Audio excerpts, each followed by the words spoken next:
Hey Leah, Hey, how are you? I'm okay. How are you doing? Uh, just got some bad news from Vicky about her daughter. Oh no, what happened? She has a tumor.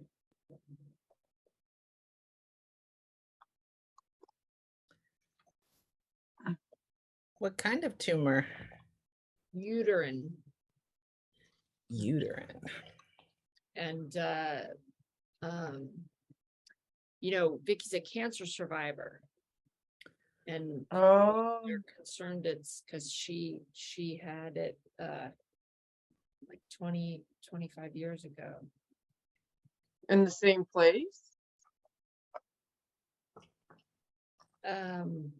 Yeah.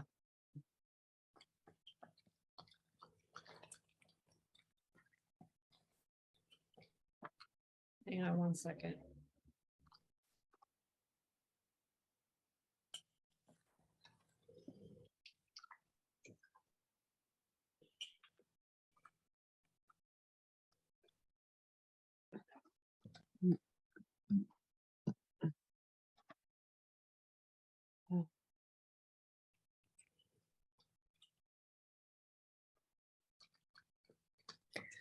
Hi, Joy. Kelly said she just got a message from Vicky saying that her daughter has a uterine tumor they just found out. So she's responding back to Yeah, Vicky.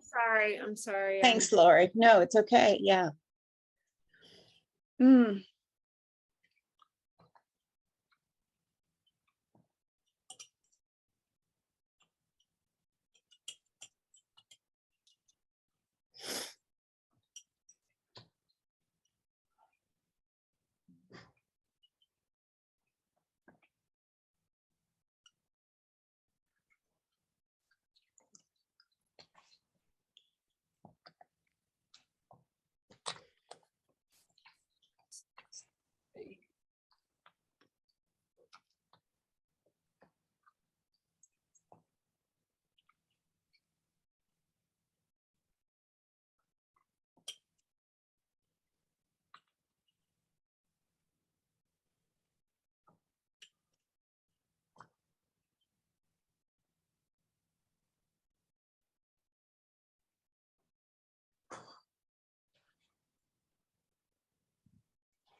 Oh, sorry.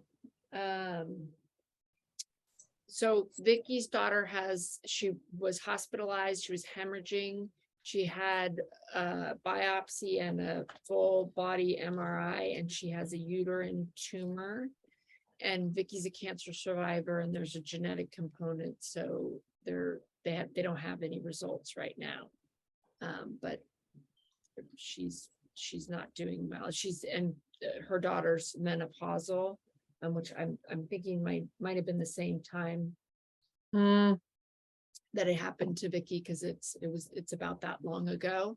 How old is Vicky's daughter?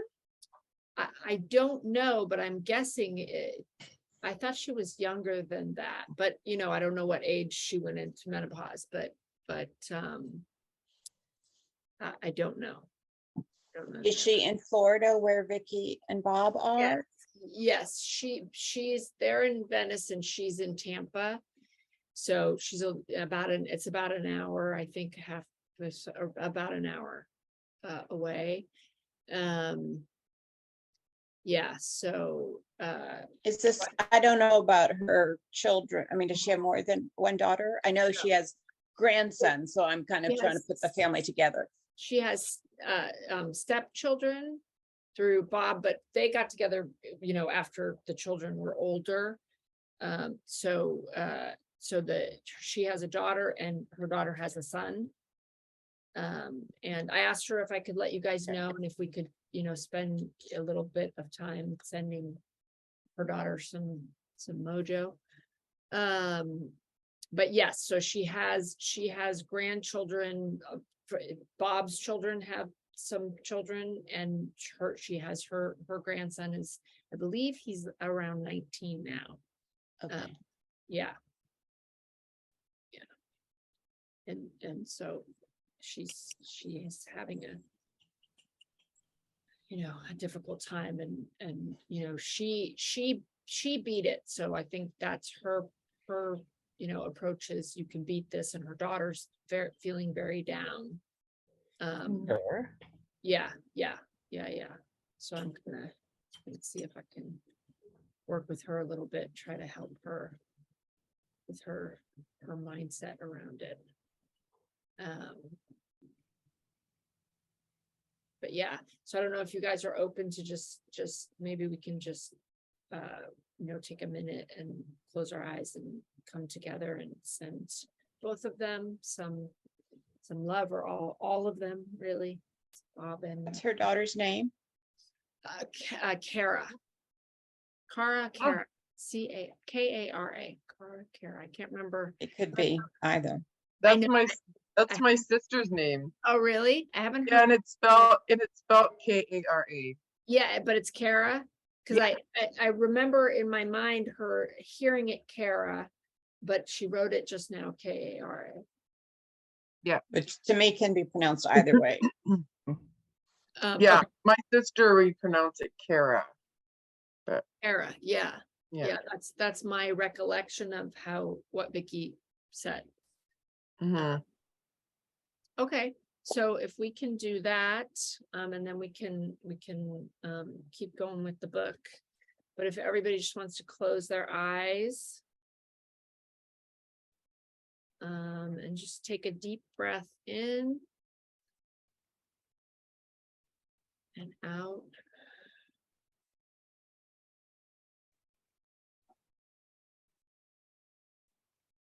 And if we can first just connect with each other,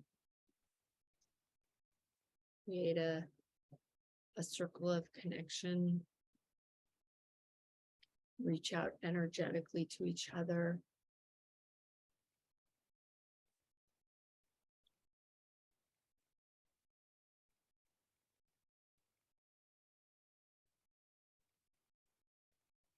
And now if we can think about Vicky and reach out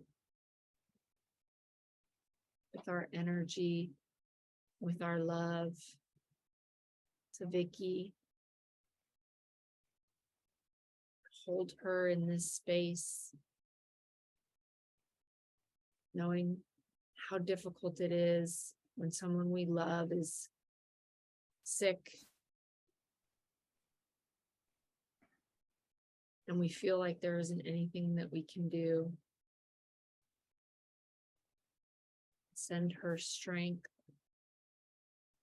and energy and love.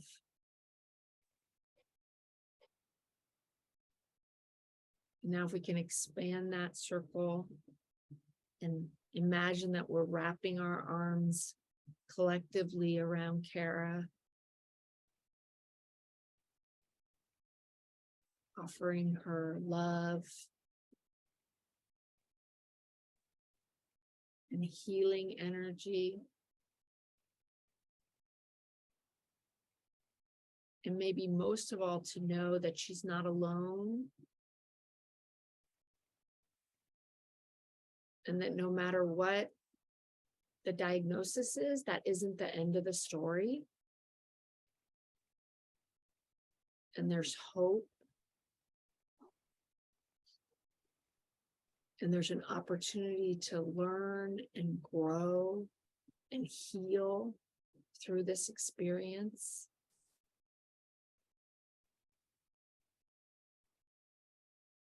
And if we can send healing to her body,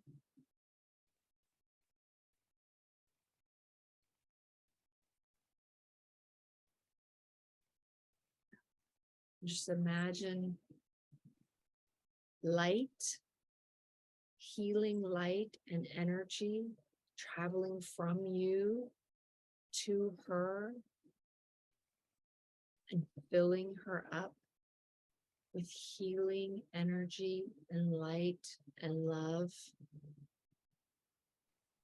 Now, if we can expand a little further to include her son Trey,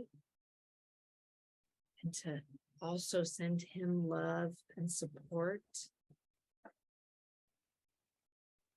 So for Vicky, Kara, and Trey to know that we love them and that we'll be keeping them in our prayers and sending them healing love and energy.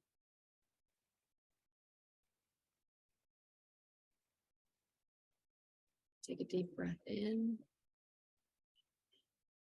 and out.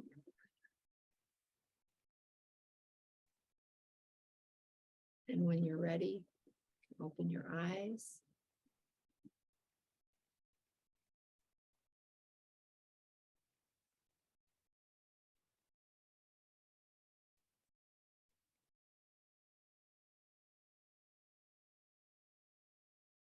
Thank you. Hopefully they feel that love and that energy and support.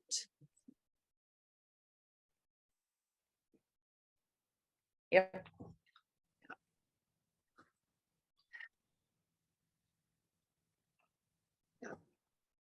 I think that just like that not, we don't know. Joy and I were talking about this last week. Like, we don't have all the information, from where we sit, and we don't know, why things happen or what happens next. And so it's hard to evaluate the meaning or the purpose, but I believe there is meaning and purpose and value in everything that happens, even when we can't necessarily see it in the moment.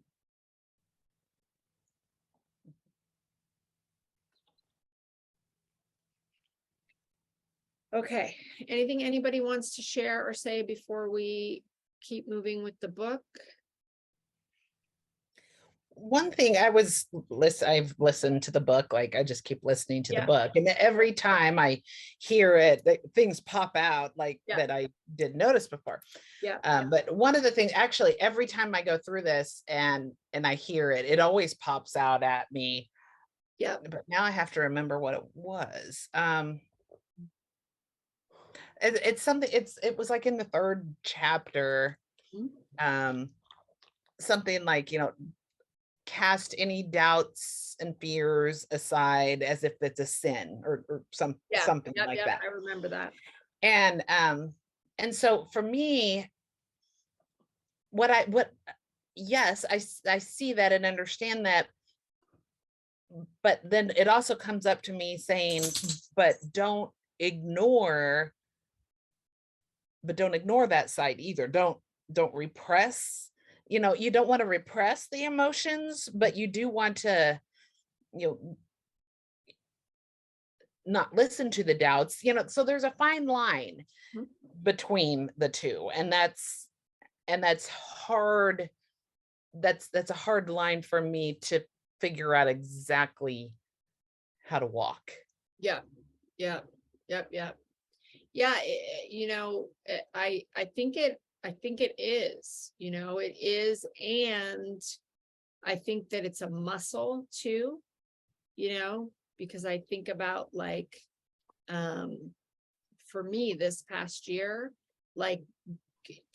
becoming more and more I'm a risk taker, just in general. I always have been, and I feel like nothing is finite, and that if you make a mistake, you can make a different choice. And so I tend to have a high tolerance for risk, but not for most of my life wasn't rooted in faith and belief, that something greater than me was going to make sure that I was okay.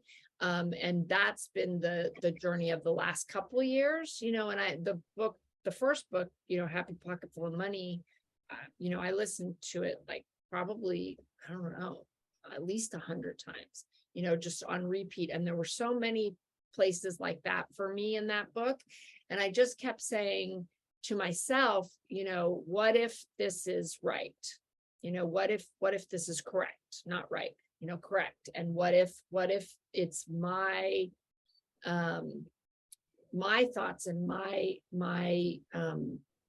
the way that I'm perceiving things and the way that I'm acting in response to my perceptions, that is the issue, you know? And just like, what if, and what else can I do? And, you know, I'm re-listening to this other book that I want to do with you guys after this book. And it's, you know, it's all the same stuff in a different package, but the idea that,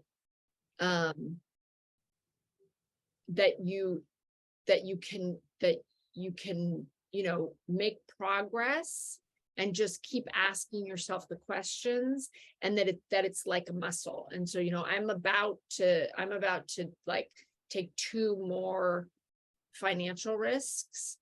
And so, and this is where, and they're predicated on the risks that I've already taken paying off, and they haven't yet. You know, and I was just having this conversation because my coach has lowered the price on the certification. She's having a special on the certification in the quantum healing, which I was planning to do, but I was planning to wait for these investments to start paying to do it. And it's going to be a $6,000 savings if I do it now. And I'm 100% going to do it. I don't have a question about whether or not I'm going to do it. So I'm like, well, you know, I'm like, I'm basically going to make a leap of faith that the Amazon store and the digital real estate is going to pay off, because by June, I should have $3,000 a month in passive income between those 2 investments. And so, but right now I don't have that passive income. And so I'm taking a financial risk with the faith that it's going to happen. And I don't think that I would have done that a year ago.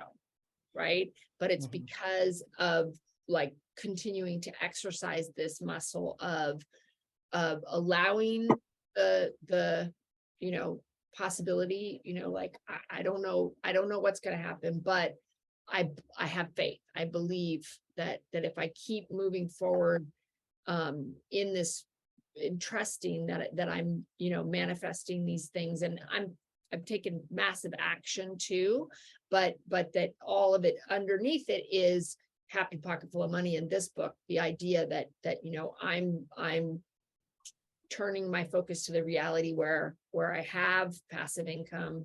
I'm impressing upon the thinking stuff, you know, these things.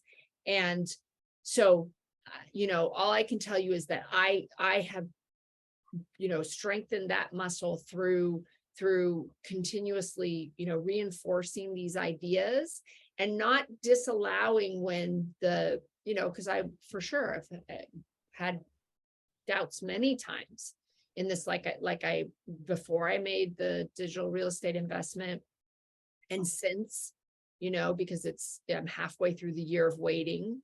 But when they had the town hall meeting last Thursday, they are now offering a money back guarantee. So you're in a 2-year contract with them, and then it's 1 year renewable ongoing after that. If at the end of the 2 years, you're not happy with the performance of the digital real estate, they will buy it back from you at the original price that you paid for it, less anything that you've made so far. And so that really, you know, for me was like, oh, wow. So this investment that I made, you know, if it doesn't do what they say it's going to do, I can get all that original money back. And so, Wow. so that to me was like, okay, that was like a sign that I'm on the right track too, you know. Because that's what I've been, my coach has been saying, I know these people, I'm working closely with them. They're really committed to this, and, you know, and they believe in it, and they're willing to, you know, keep doing what they need to do to make it perform. And so, you know, and then with the Amazon store, you know, it's less of a leap, you know, really, because like I buy crap from Amazon all the time, and so does everybody else. And so the idea that you can make money in an Amazon store is not, you know, not a wild thought to me. And the, you know, the way that they do it with like, so today I just finished the process of opening the store and you know, so that they're running everything. I don't have to do anything. And essentially, they're doing product research right now. So they'll start putting things in my store in about 2 weeks. And then within like 45 days of that, it should be profitable. And then it'll be scaling up the amount of credit that I have available. So that one makes more sense to me. But again, it's, you know, it's a leap of faith, but, you know, to have that within, you know, I would say I started like really being interested in and wanting to bring passive income into my life about this time last year. And I started doing research. I went through like a bunch of rabbit holes on TikTok and other places of like just bullshit, just utter and complete bullshit that was like a waste of my time for months. But this idea that I believed that this was real was there, and from Happy Pocket Full of Money, really. And then you know, I ran across an ad from Erin, who's my real estate coach, and I bought her real estate course. And I was more looking at real estate as the passive income investment, and which I still, you know, I have some real estate investment and I want more, but it's not passive because you do have to do stuff with real estate. And so, you know, but it's just like one thing led to another, you know, and so one of the things that I believe is that you have to look for the opportunities that are coming to you and not pass them by and not ignore them, you know, because I think that like you can't, and you do have to act. You can't just sit here and say, I want money to come in my bank account and do nothing, you know. So I think there is that, and you have to manage your anxiety and doubts about it, you know. And I don't think it's reasonable to not have any, but I think when to cast it out is like, you know, don't let it alter your course, I guess, you know. And I think it has to be to your risk tolerance, you know, like if you're, you know, and that you can build that up, you know, that you can take little risks. And if you see, you know, and I think too, like, you know, I was talking to Amber today, and I would put, you know, breaking my ankle as the number one thing I'm grateful for in 2020. You know, so it's like you have, I think taking a zoomed out view of your life instead of getting bogged down in the weeds, and you know, not trying to interpret the meaning of things as opposed to getting lost in the experience of them, if that makes sense, you know. Like, of course you have your feelings, but after you have your feelings, go out and say, what does this mean? What is this trying to tell me? How can I use this information? How could this be a good thing, right? If the universe is benevolent, if God is benevolent, if it doesn't make mistakes, what is this information for? You know, it's after the you know, like do that part, but then afterward, what am I supposed to take away from this? How does this move me forward on my path? What's the information contained in this, good or bad thing, right? That's where I'm trying to operate from, you know, not denying my feelings, not having not being in my life, but you know, after I have my feelings, trying to evaluate, well, what is this trying to tell me? How can I, where am I, where's the ease and flow taking me? Like, where's the path of least resistance in this, and where, you know, how what is the message? What's the information for me? That's what I do with it. That's interesting as you say that. So, you know, so I just kind of sit back and look at my circumstances, and right now just Jason unemployed, on his phone, all that's extremely frustrating. But if I look at it, maybe that's the best thing that ever happened, because that challenges me. Because if he were just doing all the stuff that people are supposed to do, I'd just go along with the status quo and just keep plugging along. And Right. this challenges me to say, am I capable of more? Yeah. And and digging deep and figuring out, what am I capable of? And I wouldn't do Right. that otherwise. Right. No, and there's no question you're capable of more. There's no question. How, in what ways am I capable of more? How can I, in what ways can I create more, do more, Yeah. do more? Yeah. Ask those questions, and because your Yeah. subconscious is always working. What else is possible? How can it get any better than this? Your subconscious is always working on those questions. And so, yeah, I mean, like if you truly believe that the universe is not out to get you, that God is not trying to punish you, then what is it for? Right? How can you use it? And and maybe when things repeat, what is the information you are not getting? Yeah. Like hello, Yeah, knocking on, exactly. and like it's like what are you missing? And it's not that this book that I'm listening to right now is like, what is right about me that I'm not getting, is a question that she asks more than once in this book.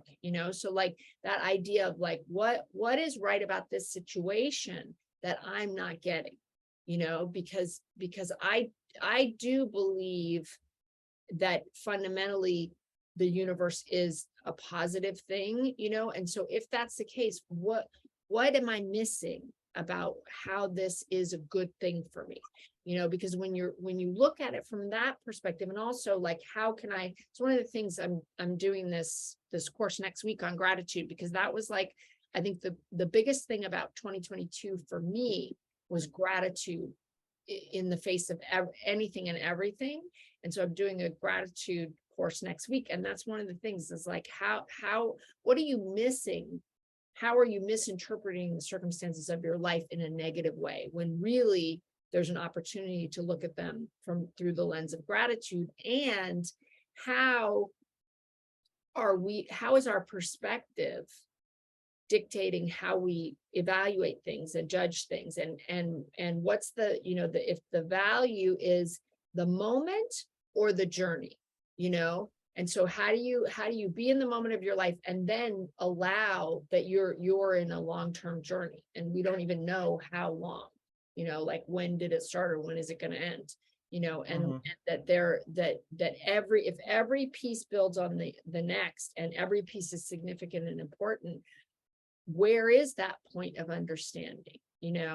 What could be the perspective that would allow gratitude for something that doesn't feel good, or that seems hopeless or frustrating, or because we all have those. But when you look on your life, I mean, when I look back on my life, it's the things that were the most challenging that yielded the most for me personally, in my growth, in everything. So I think it's the perspective, and perspective and thoughts are also a choice, right? So we do have choice in how we interpret things, and whether or not we believe that there is meaning and purpose and value is also a choice, and it's a choice that serves us, and unfortunately we're trained to look at things and evaluate things as good or bad, to look at negative things and feel like a victim and wallow and all that. That's like all in the collective consciousness, but it's not valuable. And it doesn't, I am never a proponent of not experiencing your feelings. But then there's, and even now for me, like, I feel like I've started to shift the present experience of things.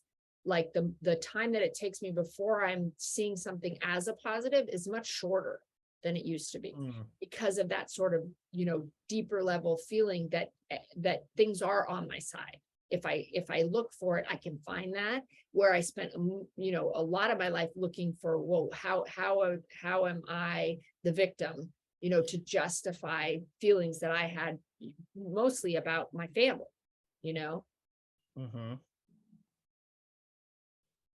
and things I perceived I didn't get, you know, but when I look at them now, it's like, you know, those empty spaces were the genesis for so many great things, you know, including this work that I do. You know, if I'd had a perfectly happy life, I wouldn't be doing this, you know.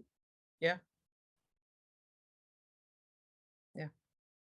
Yeah, so that's a very, very long answer to your question.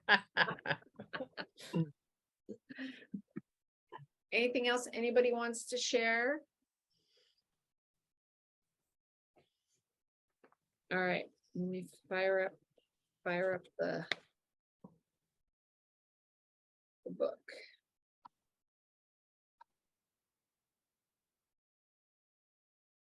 And I haven't been listening to it, so I have it in the same place that that we left off in. Chapter 7. Oh. Gratitude. Buddy, ready? The illustrations given in the last chapter will have conveyed to the reader the fact that the first step toward getting rich is to convey the idea of your wants to the formless substance. This is true, and you will see that in order to do so, it becomes necessary to relate yourself to the formless intelligence in a harmonious way.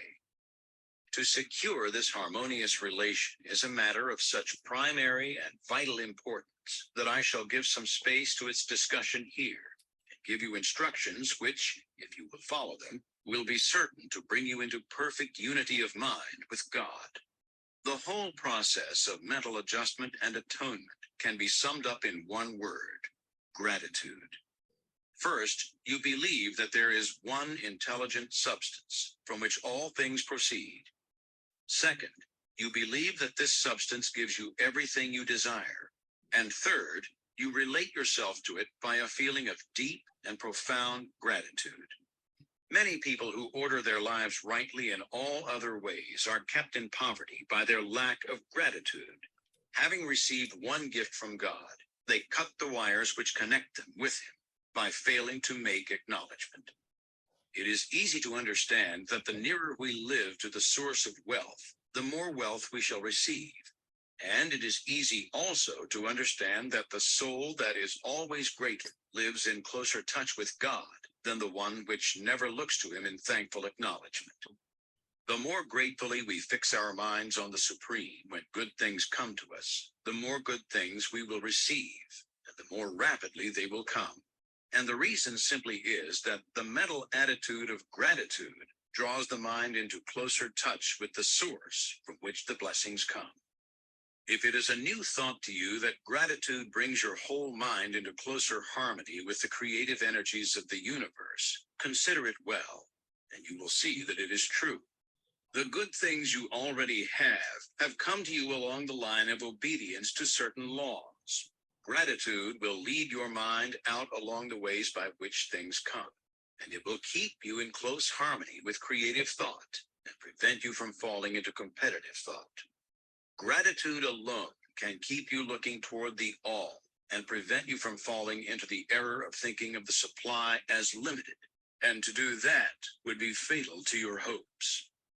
There is a law of gratitude, and it is absolutely necessary that you should observe the law if you are to get the results you seek. The law of gratitude is the natural principle that action and reaction are always equal and in opposite directions. The grateful outreaching of your mind in thankful praise to the Supreme is a liberation or expenditure of force. It cannot fail to reach that to which it addressed, and the reaction is an instantaneous movement towards you. Draw nigh unto God, and He will draw nigh unto you. That is a statement of psychological truth. And if your gratitude is strong and constant, the reaction in formless substance will be strong and continuous. The movement of the things you want will be always toward you. Notice the grateful attitude that Jesus took, how He always seems to be saying, I thank Thee, Father, that Thou hearest me.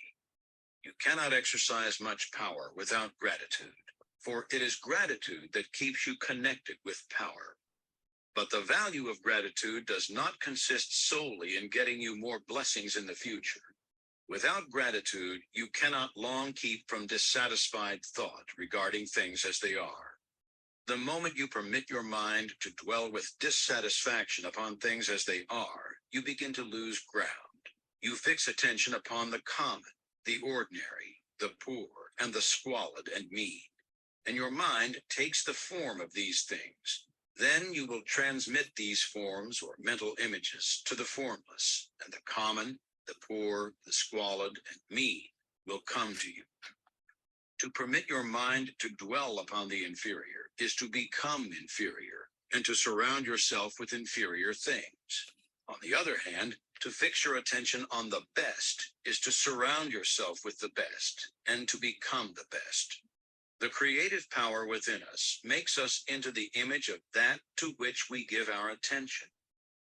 We are thinking substance, and thinking substance always takes the form of that which it thinks about. The grateful mind is constantly fixed upon the best.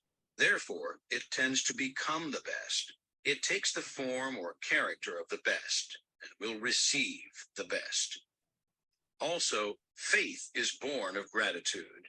The grateful mind continually expects good things, and expectation becomes faith. The reaction of gratitude upon one's own mind produces faith, and every outgoing wave of grateful thanksgiving increases faith.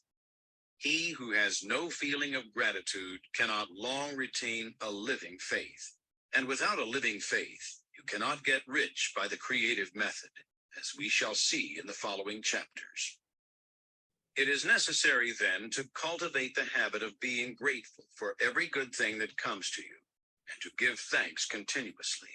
And because all things have contributed to your advancement, you should include all things in your gratitude. Do not waste time thinking or talking about the shortcomings or wrong actions of plutocrats or trust magnates. Their organization of the world has made your opportunity. All you get really comes to you because of them. Do not rage against corrupt politicians. If it were not for politicians, we should fall into anarchy, and your opportunity would be greatly lessened. God has worked a long time and very patiently to bring us up to where we are in industry and government, and he is going right on with his work. There is not the least doubt that he will do away with plutocrats, trust magnates, captains of industry, and politicians as soon as they can be spared. But in the meantime, behold, they are all very good. Remember that they are all helping to arrange the lines of transmission along which your riches will come to you, and be grateful to them all. This will bring you into harmonious relations with the good in everything, and the good in everything will move toward you. Chapter 8. Okay. That's interesting. You were saying you were recognizing different things, Lori, because that happened to me with this chapter a little bit. A couple of things that I hadn't heard before. I mean, that I'm sure I did hear, but it didn't register in the same way. All right, thoughts, impressions.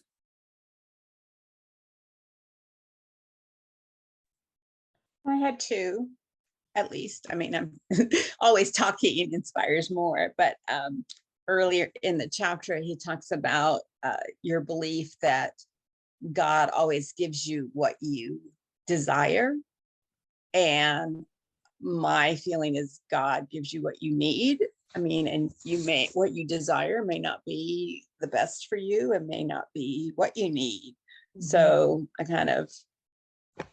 and then at the end, that was interesting, as he was talking about the corrupt politicians and whatever. Let's stop and talk about that one first. Yeah. So it's interesting that you don't see what you need as what you desire, because that, I think that goes back to that conversation that we were having about co-creation. Like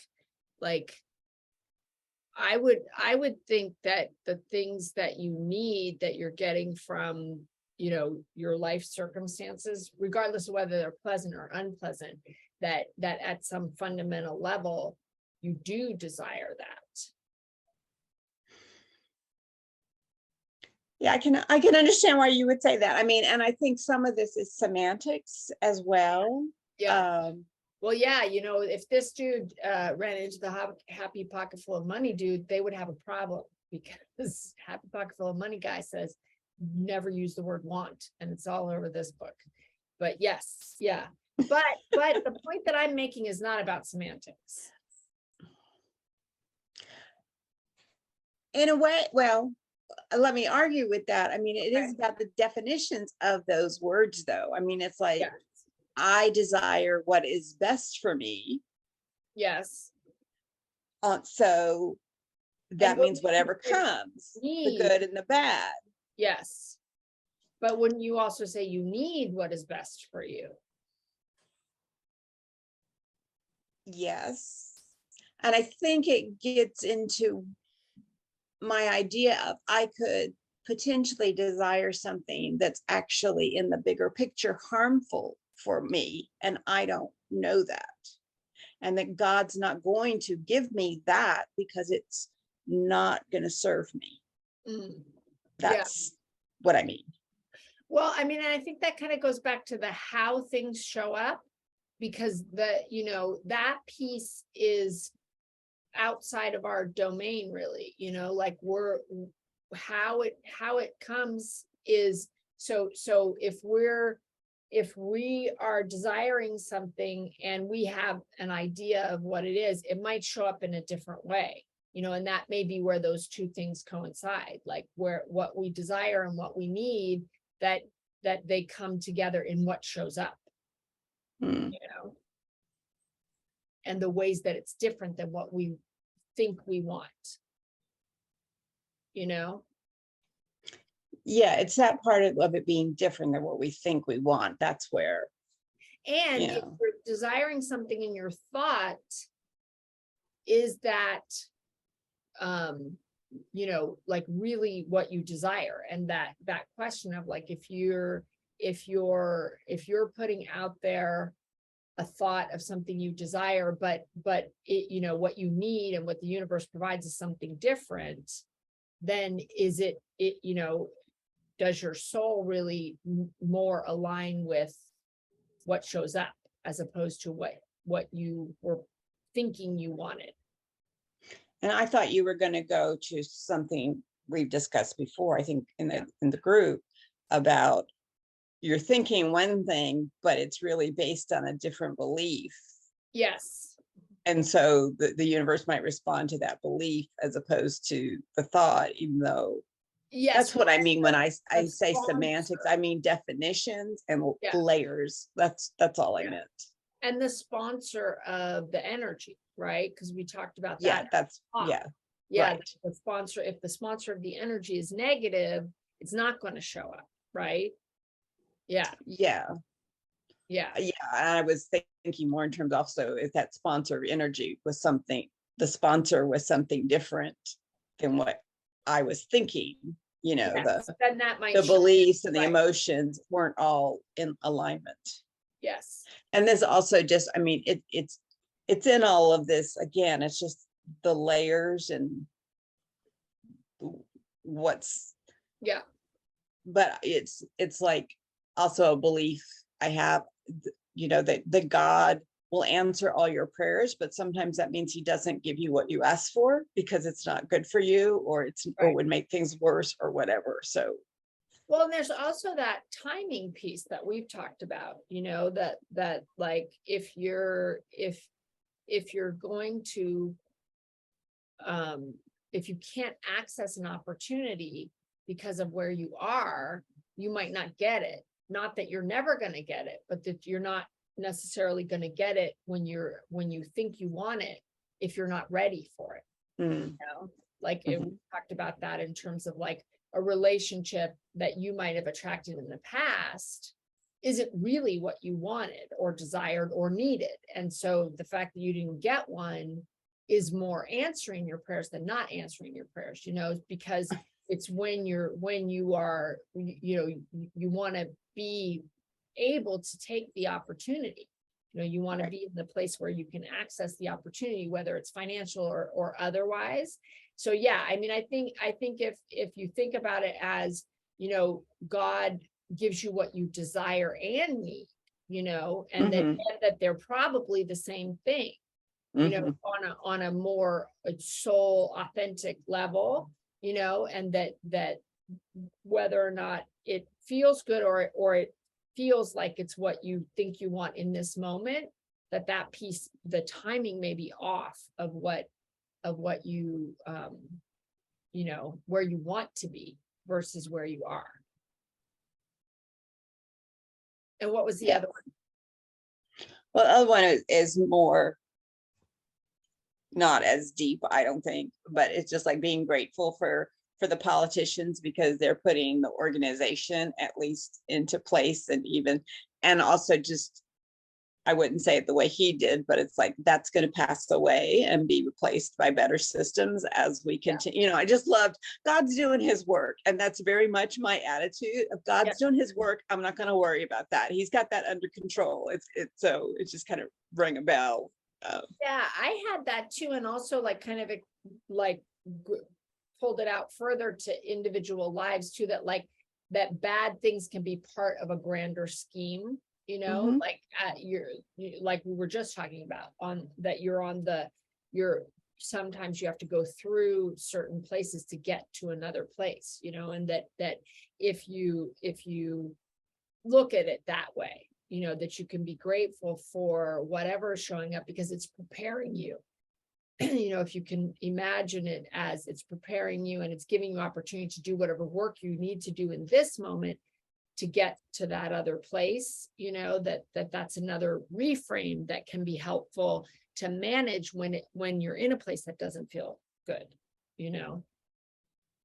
I was also going bigger with the comparison of like the world and society and civilization maturing and going through these growth pangs, and when things don't seem to be going the way they should, but they're preparing the world for a higher level of civilization, both materially and spiritually. Yeah. And if you imagine this, when this book was written, workers didn't have any rights, children were working, and how much that is. Women couldn't vote. Right. Mm-hmm. Yeah. How much things have progressed in a way that does make it better for a lot of people in the world. And obviously that's in the United States, so it's not everywhere, but those trends have, filtered around the world, and the average worker is in a much better position than they were in 1910, for sure. Right. Right. Yeah. And not true everywhere, but on the whole, true. And for a lot of people experience more equality and freedom. And you think about all the countries that where freedom occurred, even here in Costa Rica was still not free at the time that this book was written, a lot of countries. Oh yeah. So, it is interesting, and that idea that is progressing, and that even if we don't see it in this moment, especially in this moment where it feels like we're sliding backwards, that's not necessarily, again, like to try to take the 10,000 foot view of things as opposed to the down in the weeds view, Right. Yeah. Thank you. Anybody else have any thoughts or anything they want to share about this chapter? It just made a lot of sense to me. Yeah. I honestly, the listening to things over and over, I find it really helpful because it does deepen the understanding and the things that pop out, and to be honest with you, brainwashing yourself, That's exactly what I was thinking. with Happy Pocket Full of Money, I was like, I'm brainwashing myself. And then if I started sliding, I was like, I got to listen to it again because I'm starting to fall off the horse. Leah, did you have anything from that chapter?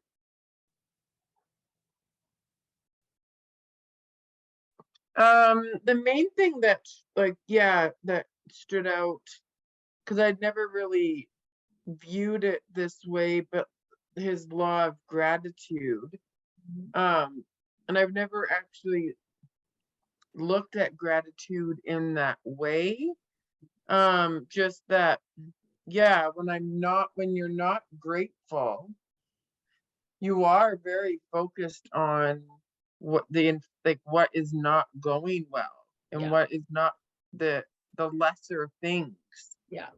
Um, and when you're focused on gratitude, you're focused on, yeah, like what's going well, the best. Yeah. Yeah, and yeah, that just kind of I don't know, yeah, it kind of clicked in my brain. Yeah. Because yeah, it just gave me a different, I've never looked at it that way. Like, gratitude, we always talk about it as like, oh, it's got to be grateful for what you got. Yeah. But yeah, like it is kind of that thing where um if you're always focused on what's going wrong in your life, um, it does make sense that you're just gonna keep sowing all that. Yeah. Yeah.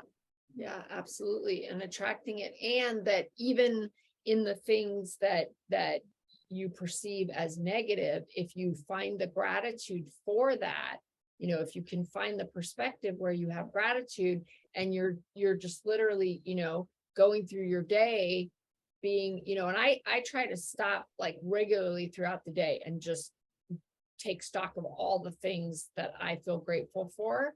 And it really does like shift your mood, like Mhm.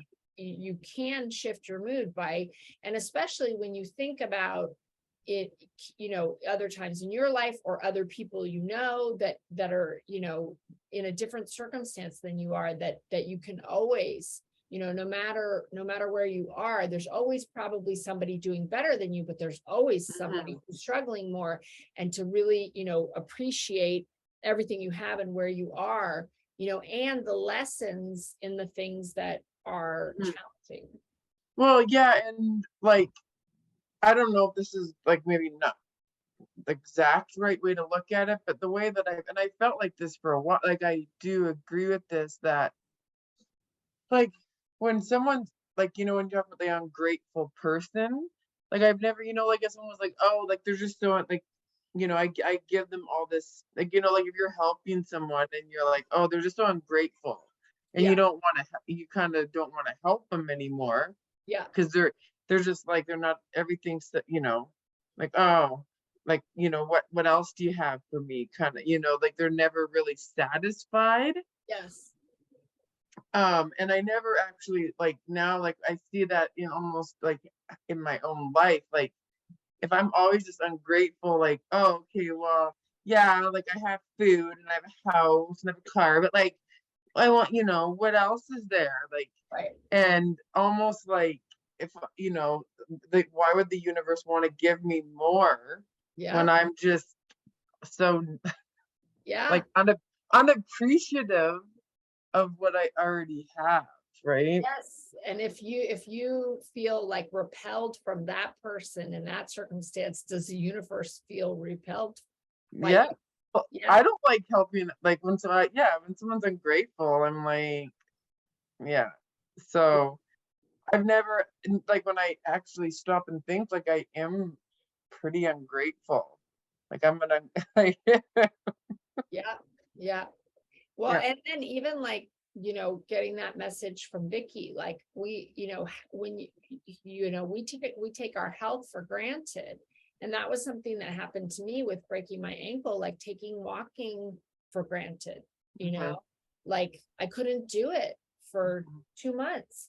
And that idea of like, I've always exercised, but like the way, and I always ate healthy, but since this happened, I've taken that to a new level. Like I've known since for the last however many years that I need to be weight training, because I'm older, and as a woman, as you get older, you need to be weight training, but I wasn't doing it, and so now I'm in personal training 3 times a week, and we're weight training, and I see the impact on my body. And I'm going to mhm. go to 6 days a week when we get back from our trip. and that, and even more, I mean, I love healthy food. I'm absolutely blessed to love healthy food. But just like really like being here with the vegetable deliveries and like I eat almost no crap now, which was true when we lived here before. But that like that new level of respect and gratitude for my body, and being alive and being able to walk and being able to exercise, and being able to be outside, because I couldn't go out of the house when we moved to this house. The physical therapist helped me get up here, but then it was like another month, I think, where I couldn't go down the stairs, so I couldn't leave. And so just like the perspective of things that I had been taking for granted, that I like thought, oh, I love to walk, so I'm not taking it for granted, because I'm appreciating that I can walk. But I still was, like I still wasn't really appreciating that ability, the ability to be alive, to be taking care of my body, and to be grateful for my health. Like that all went to a whole new level after I broke my ankle, because I'm very healthy. I never have had anything like that. And so I've not ever had that. I've never had this restrict me in my life. So I really didn't understand. And it just totally like changed my perspective in that way of like how much more grateful I could be in a variety of areas. But yeah, I think it's huge. And that where he said, the action and the reaction, that's the law of gratitude, that like whatever you're putting out there on the gratitude is what is rebounding back to you. Yeah, no, it totally makes sense. Like just based off the examples, like of just in like everyday life, like it makes and I guess it is holding that kind of like being, I get like thankful for where you are, but then I guess like because the act of striving for more kind of loosely implies that you're really not like there's not full contentment of where you're at, right? Because you're like, I want more. But because early in the book he says that the purpose of life is, and he actually says it over and over, that like life, the purpose of life is growth and more life, and that life begets life, and that it's God's ability to experience through all of our multiplicities, the grandeur of everything in the universe, and so the idea that like, and that it's human nature, that because what the brain research shows is that it is the act of striving that is when we're happy, when we reach success. It's like 3 to 6 weeks is the maximum that you've experienced any up from success, and then you start to go down again. And so one of the things, and it's also one of the things with the 7 deadly sins and the law of attraction, like having your next goals, your long-term goals, your like last goal before you die already out there, in your mind and in the universe, is that your subconscious is terrified of having nothing to do, and that you have to set that. And so that is human nature, and that we are actually most satisfied in the act of striving. And that's when people are happiest. People are happiest when they're pursuing a goal, not when they achieve a goal. Yeah, and that's interesting. I can see that. Like, and I think sometimes like, people will put a spin on that and be like, oh, like you're never happy. Like you're, it's almost like this greedy thing. Like, oh, you accomplish something and then like you're just not, it's almost like it's been seen, especially in like, I think like in the more religious communities where it's like, you're just, you're never that insatiable need to like, right? Yeah.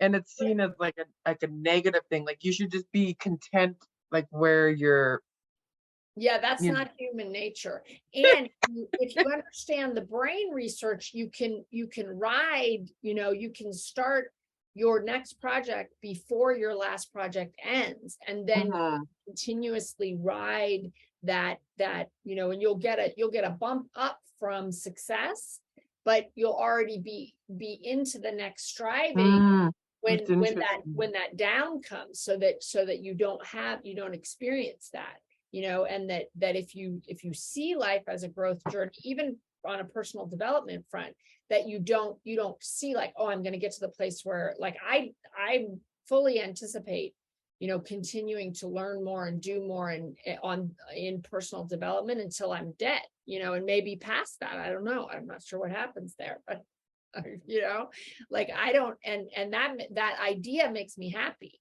of like, I don't anticipate ever getting to a place where I would stop wanting to learn more about myself and grow more and experience more of what I can know about human nature and people and connection and all of that. Yeah. Anything Yeah, I else? think I temper. Yeah, I think there's like I've tempered myself in my, like, kind of, like, if you try to do too much, you're trying to. It's almost like this manicness or so, like, Yeah. I don't. You know what I mean? Yeah. Yeah. And what if it wasn't? What if I know. what if it was fabulous? What if? We don't know. I'm gonna find out. I'll let you know. One thing that really struck me that it didn't. So he said, we are thinking substance, and of course it makes perfect sense. But that hadn't really hit me in the same way until this listening. That, like, we're trying to impress upon the thinking substance. We are the thinking substance. It goes back to that co-creation piece, which is so much a part of all of these, different takes on the same philosophy that I've been engaging with over the last couple of years. The idea that we are not separate from the universe, God, the thinking substance, that we are it. And that when we're impressing upon the thinking substance, we're also impressing upon ourselves, and that we are both the instrument of creation and what's being created, on so many different levels.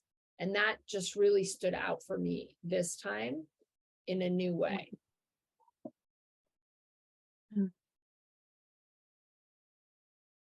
Are we ready for the next one?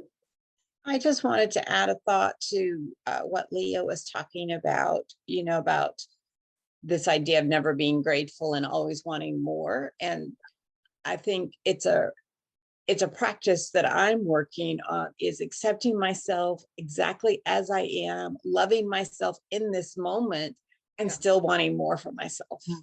Yeah. And it's tricky, but and being grateful for both. Right? Yeah. Being grateful for where you are and how you are and everything you are, and knowing that there's more. And I think if you look at your life, you see even, like, think about, this, because Leah, you'll be in this group 2 years in February. And if you think about, all the things that we've talked about, all the ideas, all, like, there's been a lot of growth, and you can see that in yourself, and there's more, right? We all have more we can do. We can be grateful for where we are. We can be grateful for where we started, and we can go deeper. We can do more. We can there's more. This is not the end of. And I think, the idea of growth and striving for more is what propels us further down our path, further the journey of our life and ourselves. And,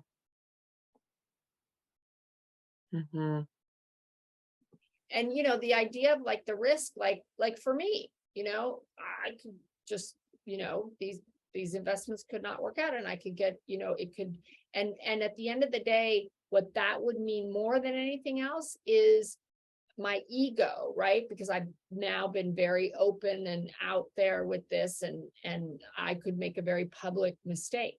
But at the end of the day, I'm not going to die, and I can figure it out, and I can move forward from that and see what else is next, and that's kind of when I think about taking risks, I think, well, I could be wrong. Sure.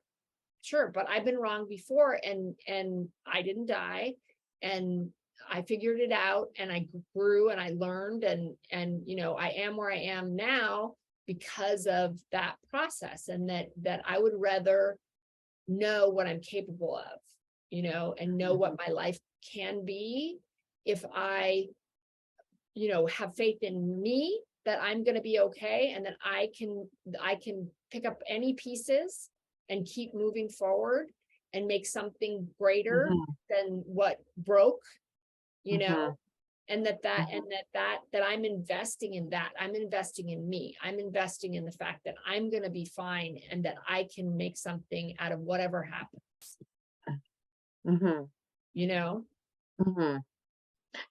Yeah.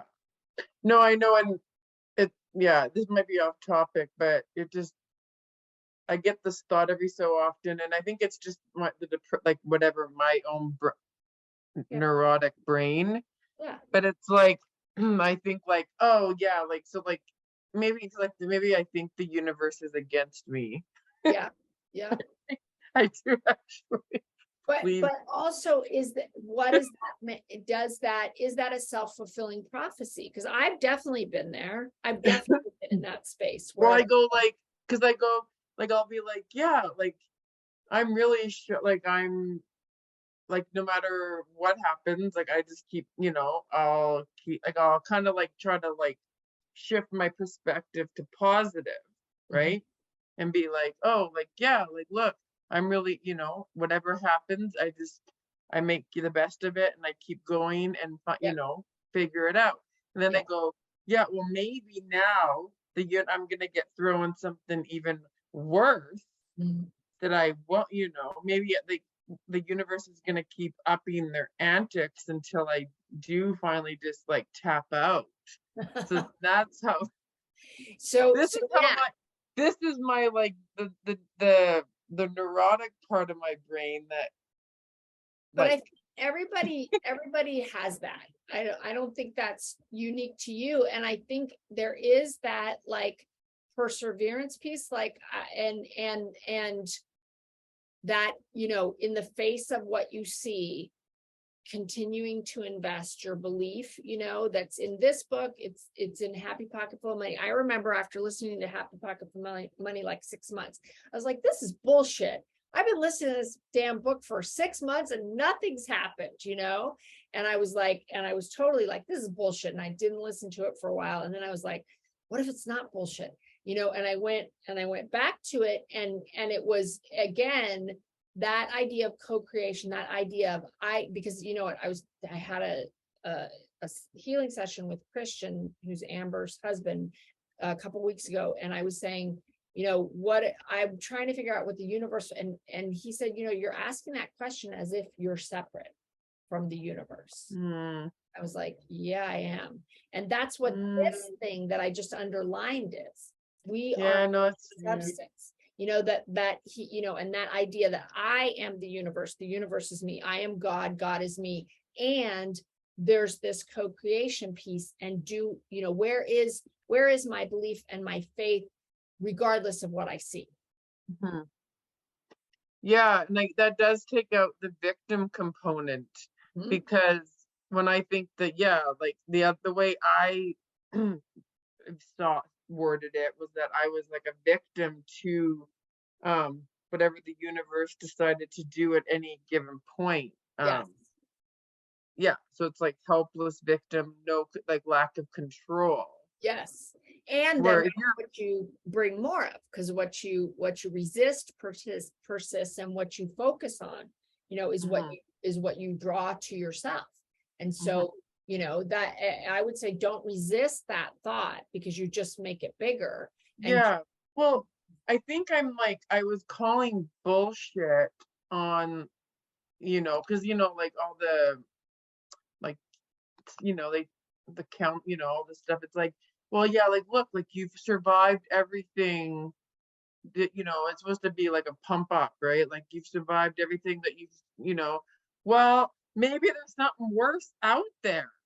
Like just because I've survived everything to this point doesn't that there, you know, there could be like a big boom, right? Where it's like, uh, yeah, and you could bring that, you know, like if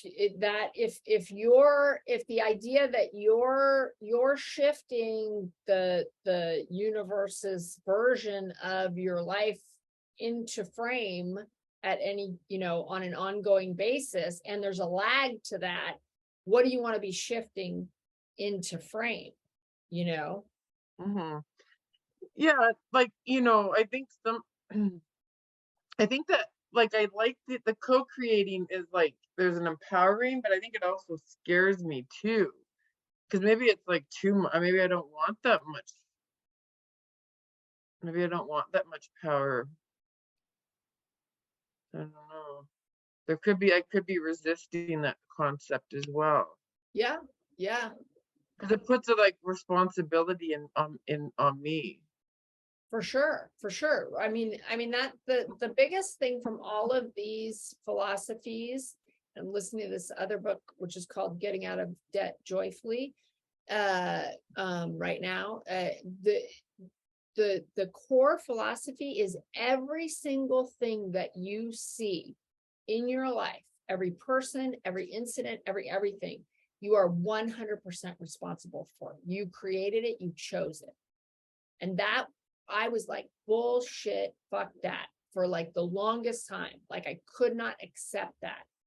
And like accepting that has been totally changed my life. Even just the experience of my life has been totally changed by really accepting that on a core level, that every single thing that I see in my life, the way every person acts, the way every single thing that happens is my creation and my choice. And then I try to figure out why am I choosing this, you know? And sometimes I'm choosing something else, but there are certain things I keep seeing. I'm like, why do I keep choosing that, you know? And I think that the radical responsibility is very liberating. It is, you know, a lot of responsibility, but it's very liberating to really decide that you are responsible for everything that shows up in your life. And that it's a mirror, you know. When I started working with Coop Blackson, he said, "Why do you hate God?"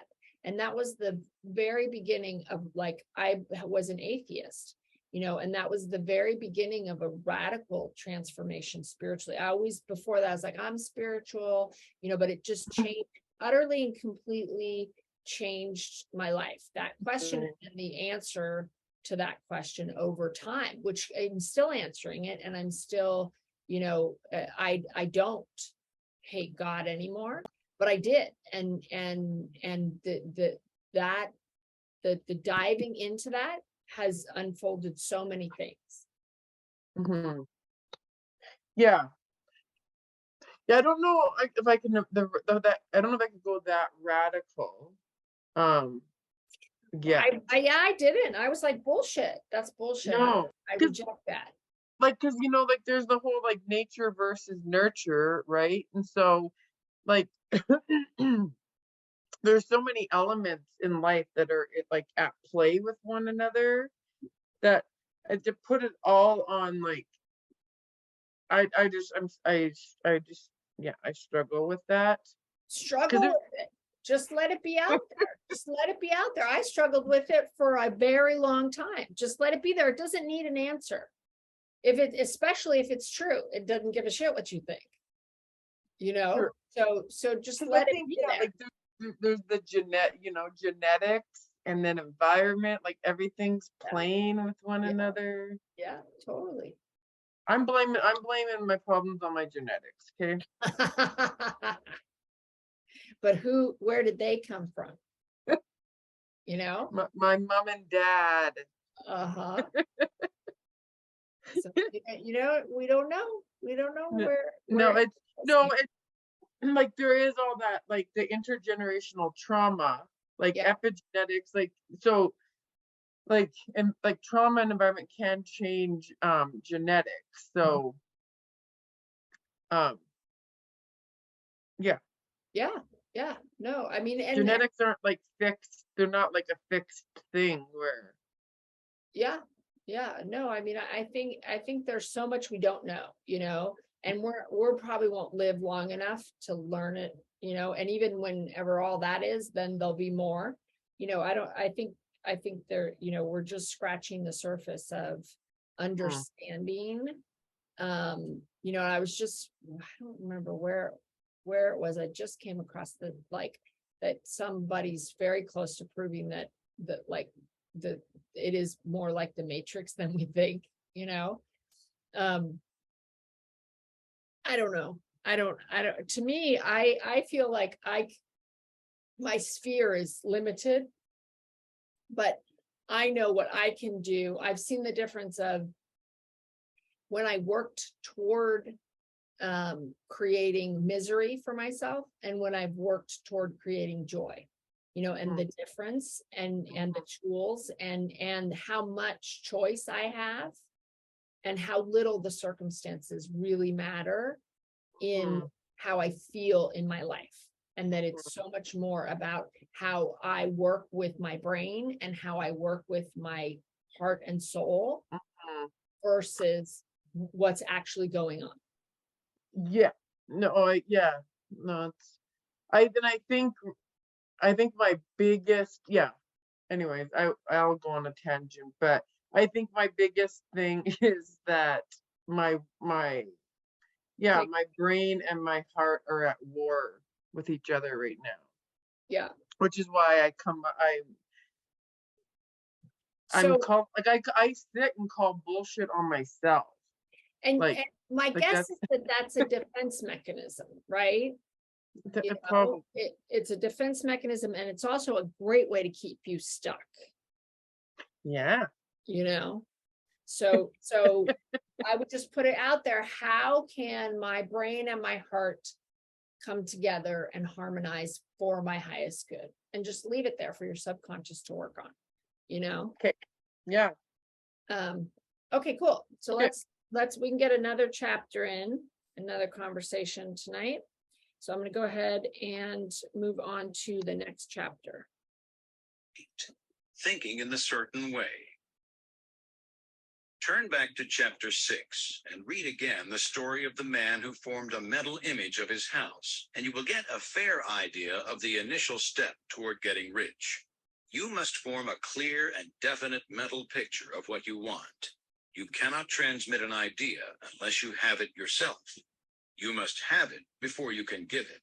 And many people fail to impress thinking substance because they have themselves only a vague and misty concept of the things they want to do, to have, or to become. It is not enough that you should have a general desire for wealth to do good with. Everybody has that desire. It is not enough that you should have a wish to travel, see things, live more, etc. Everybody has those desires also. If you were going to send a wireless message to a friend, you would not send the letters of the alphabet in their order and let him construct the message for himself. Nor would you take words at random from the dictionary. You would send a coherent sentence, one which meant something. When you try to impress your wants upon substance, remember that it must be done by a coherent statement. You must know what you want and be definite. You can never get rich or start the creative power into action by sending out unformed longings and vague desires.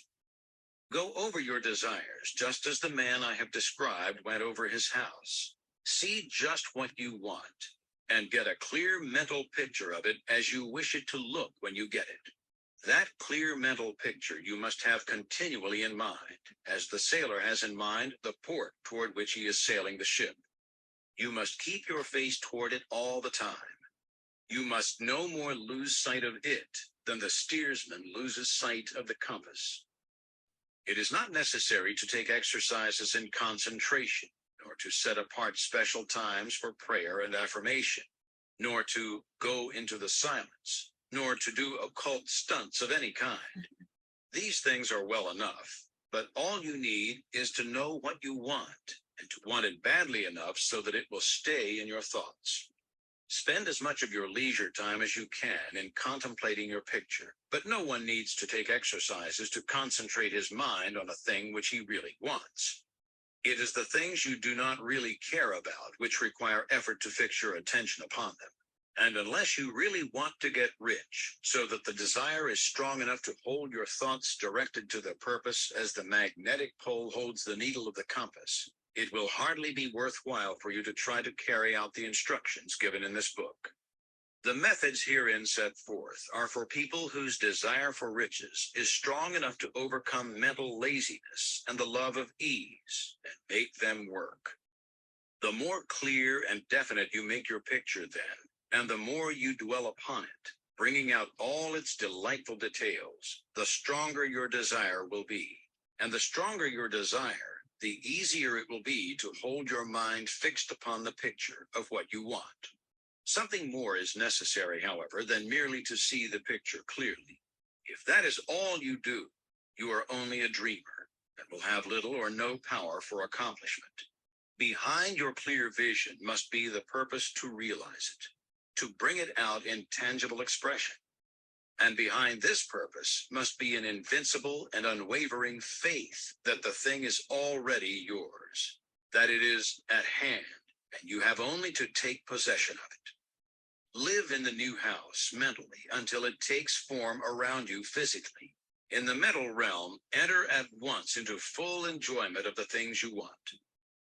Whatsoever things ye ask for when ye pray, believe that ye receive them, and ye shall have them, said Jesus. See the things you want as if they were actually around you all the time. See yourself as owning and using them. Make use of them in imagination, just as you will use them when they are your tangible possessions. Dwell upon your mental picture until it is clear and distinct, and then take the mental attitude of ownership toward everything in that picture. Take possession of it in mind, in the full faith that it is actually yours. Hold to this mental ownership. Do not waver for an instant in the faith that it is real. And remember what was said in a preceding chapter about gratitude. Be as thankful for it all the time as you expect to be when it has taken form. The man who can sincerely thank God for the things which as yet he owns only in imagination has real faith. He will get rich. He will cause the creation of whatsoever he wants. You do not need to pray repeatedly for things you want. It is not necessary to tell God about it every day. Use not vain repetitions as the heathen do, said Jesus to his pupils. For your Father knoweth that ye have need of these things before ye ask him. Your part is to intelligently formulate your desire for the things which make for a larger life, and to get these desires arranged into a coherent whole, and then to impress this whole desire upon the formless substance, which has the power and the will to bring you what you want. You do not make this impression by repeating strings of words. You make it by holding the vision with unshakable purpose to attain it, and with steadfast faith that you do attain it. The answer to prayer is not according to your faith while you are talking, but according to your faith while you are working. You cannot impress the mind of God by having a special Sabbath day set apart to tell him what you want, and then forgetting him during the rest of the week.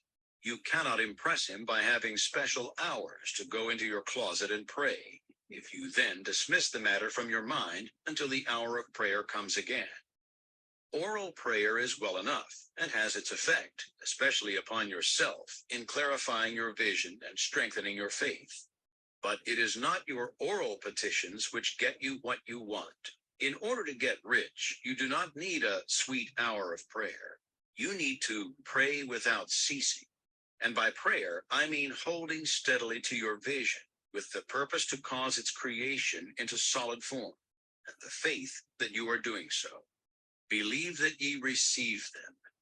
The whole matter turns on receiving, once you have clearly formed your vision. When you have formed it, it is well to make an oral statement, addressing the Supreme in reverent prayer, and from that moment, you must, in mind, receive what you ask for. Live in the new house, wear the fine clothes, ride in the automobile, go on the journey, and confidently plan for greater journeys. Think and speak of all the things you have asked for in terms of actual present ownership. Imagine an environment and a financial condition exactly as you want them, and live all the time in that imaginary environment and financial condition. Mind, however, that you do not do this as a mere dreamer and castle builder. Hold to the faith that the imaginary is being realized, and to the purpose to realize it. Remember that it is faith and purpose in the use of imagination which make the difference between the scientist and the dreamer. And having learned this fact, it is here that you must learn the proper use of the will.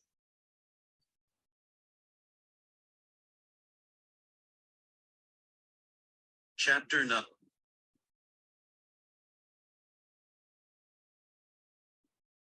Okay. Uh-oh. Lori and Leah, are you there? Hi. Hey, okay, thoughts, impressions from that chapter?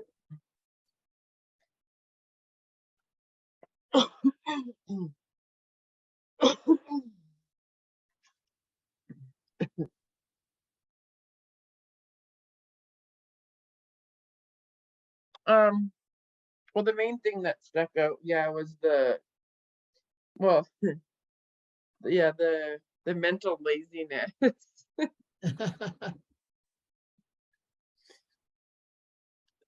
Yeah, and it's not yeah, like I've never, I'm not good with, like when, like, yeah, just having that clear picture of just being like so vague. That's kind of, yeah, like I've always joked that I'm more of a like big picture like I tend to be more big picture. Like details have never been like I've struggled with them.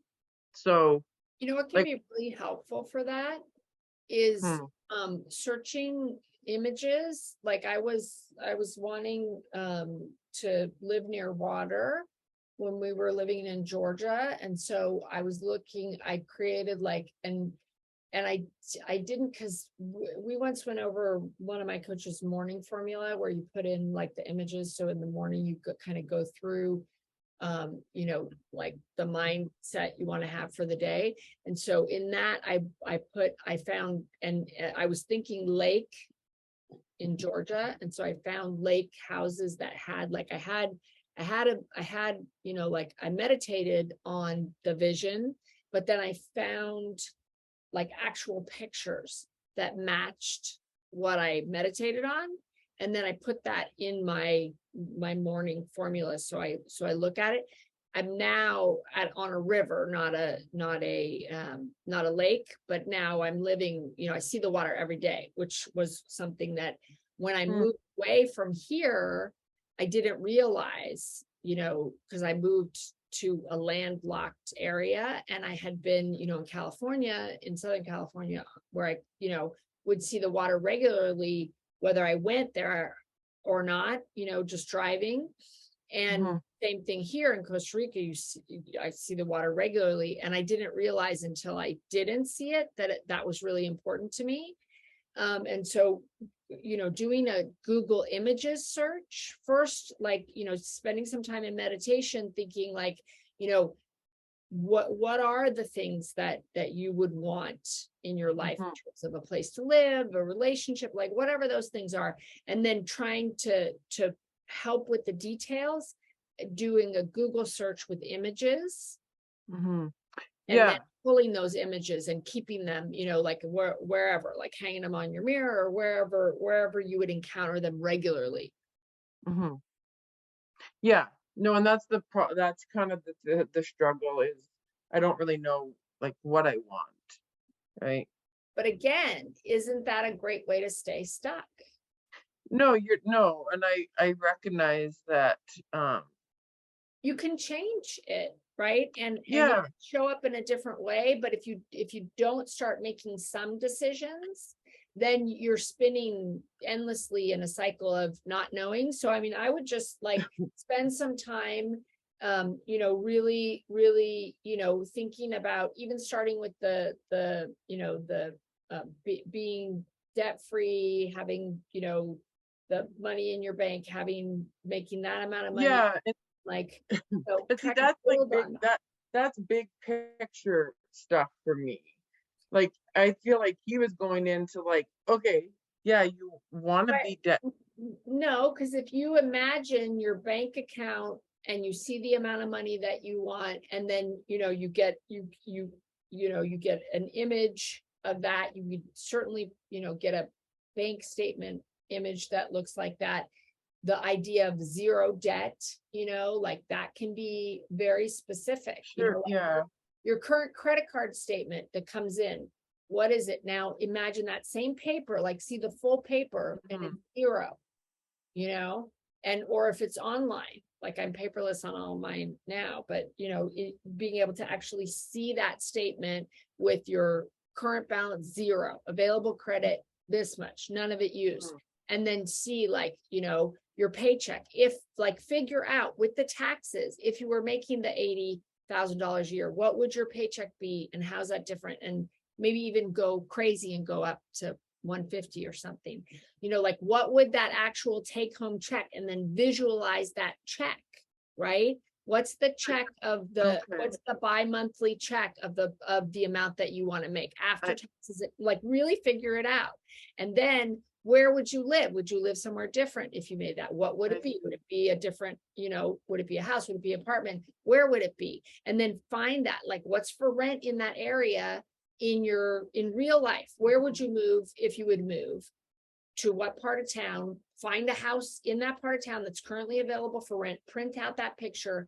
It probably won't be for rent by the time you're there, but that doesn't matter. It's the specifics of Mhm. something else that's better in that area, or even a better area when the time comes. But it's about like taking some risks, staking Mhm. some claims. This is what I desire specifically, Mhm. and putting yourself, investing in it, really. That's what's going to make the difference, because you can get specific with those things that you Mhm. had in Yeah, and I guess like because I was thinking more because like the example he used is like so if I had all this money, like just saying like I want to No, this. 'cause remember the house, the guy had like, he wanted the rug, and then he's like, oh, that's not big enough, and then he redid the whole house in his mind, exactly how he would reconstruct this house in order to be his ideal home, and then he ended up doing that. So yeah, it's not big, it's very specific. But with those things that you did in the last exercise we did, you could get really specific images about those. You could see your credit card statement with all of them with zero balance. Okay. You could see this amount in your Yeah. bank account. You could see the place where you would move to. You could see what activities might you do? What work might you be doing for that amount of money? Like you could definitely come up with visuals for all of those, Okay. Yeah. without it being a $10 million, Mhm. you'll get there, but you're not there yet, Mhm. visually, Yeah. No, I right? know. Yeah. So start with what you can believe in, right? But concretely, specifically, what would that look like in your day-to-day life if that were true? What would change And especially around that, like not feeling the crush of debt, you know, Mhm. how would that manifest itself differently? What would be easier? What would you do that you maybe can't do right now? Where might you move if you know, and how would it feel to look in your bank account and see X amount in savings that you're not spending because you don't need to spend it for your day to day, you know? Mhm. You could definitely work with all of that. Mhm. And there's that chance you invest this time and energy in that and it doesn't work out, like, right? So what, you know? Mhm. Well, it's It- better than investing it in, oh, in I'm so broke, my Yeah. life sucks. yes, for sure. No doubt. There's Yeah. there's You're upside. yeah, it's like that. You're investing your time and thoughts on something, Yeah, right? yes. So might as well. And if there is any credence to what you spend the majority of your time thinking about is what you draw toward you, you know, then why not try to draw toward you those things as opposed to negative things? No, I Yeah. won't. I can't argue with. No, that's true. And set it like, okay, I'm going to start with 2 minutes a day, 2 minutes a day, put on a timer. I'm going to just visualize zero balance statements, this checking account, this, you know, and then find some images that excite you. Like I found a really cool lake house that had a pool overlooking the lake, you know, and when I did I took it out now because I'm not trying to live in that place anymore. Mhm. But you know, for like, I think a year, I would see that every day, you know, and now I am living by water. It's not the same type of body of water, but you know, the same upside of being near water is there, you know, so give it a whirl. Okay. Definitely can't hurt you. Yeah, no, that helps make it seem a bit more manageable. Like I was like thinking I had to actually be like visualize exactly what I was gonna do with all my money No, I and would I'm like, focus I on don't those things. that's We already did that exercise and you had concrete things, right? mhm. So focus on those concrete things, which is the first step for you on this Hmm. path of believable movement forward, you know? Yeah. Yeah. And Joy's house already came to her in images in the, was that Facebook? No, when I open uh just my Google search, Yeah. I get a list of articles, and it Yeah. was just, and that picture was for one of the articles. Yes. Yes. Yeah. So And you touched on something that was, I was having a question about, when he was talking about not being vague. And like with my house right now, I have that image, but I'm also kind of like open, like, yes, I want it in the mountains. I want running water nearby. I want a fireplace. yeah. But it was making me think about when I looked for the house that I ended up buying in Yeah. Virginia. I looked for 7 months, Yeah. and I didn't know what I wanted until I found it. And then it was like, oh, this feels like my house. And it also felt like a house I had rented years before. So that gave me a little more insight about what I liked about a house. But during those 7 months, I didn't know. I just knew everything the realtor was showing me wasn't it until I found it. And so now I'm kind of like, okay, well, I have, it's on my wall. It's where I posted, but I'm also open. It doesn't have to be exactly that. And like you were saying, you put out in the universe, you wanted to be by water, and you put out a lake and you got a river or whatever. And so it's kind of like, how does, I guess that's what it's sort of like, I'm not dead certain that's the house I want. But I think it's the feeling, right? You know, Okay. the feeling that of you in that house is what you're going for, you know, and especially because that in that visualization, it wasn't just the house, it was the relationship, but it was a whole life that you don't have right now. And I think that that's more because the same thing, it's the feeling that water, being near water gives me. I don't even like to get in water. It's being near water. That's you know, interesting. Yeah, I'm not a big, I do get in the ocean because my children want to, but Yeah. I frequently don't get in the pool. Like I'm not a big water person, but being near water and not a pool, but a body of water. Yeah. It has a very positive impact on me, especially if there's sound associated with it. And so, yeah, that's where I don't think it's linear. I don't think it's a straight line, but I think it's the feeling, it's the, it's the overall, essence of it that Okay. is what you're going for, right? And I don't know that that's exactly what he's saying. With like the example of the house, and then the guy had the exact thing. But for me, what I've seen is it's the essence. It's what you're desiring in your life in that area that comes through, as opposed to a straight linear line. Yes, that helps. Yeah. Yeah. That's my opinion. I don't know if that's, but I'm going with It's working for you. that's what I'm going with. Yeah. Any other thoughts or impressions from this chapter?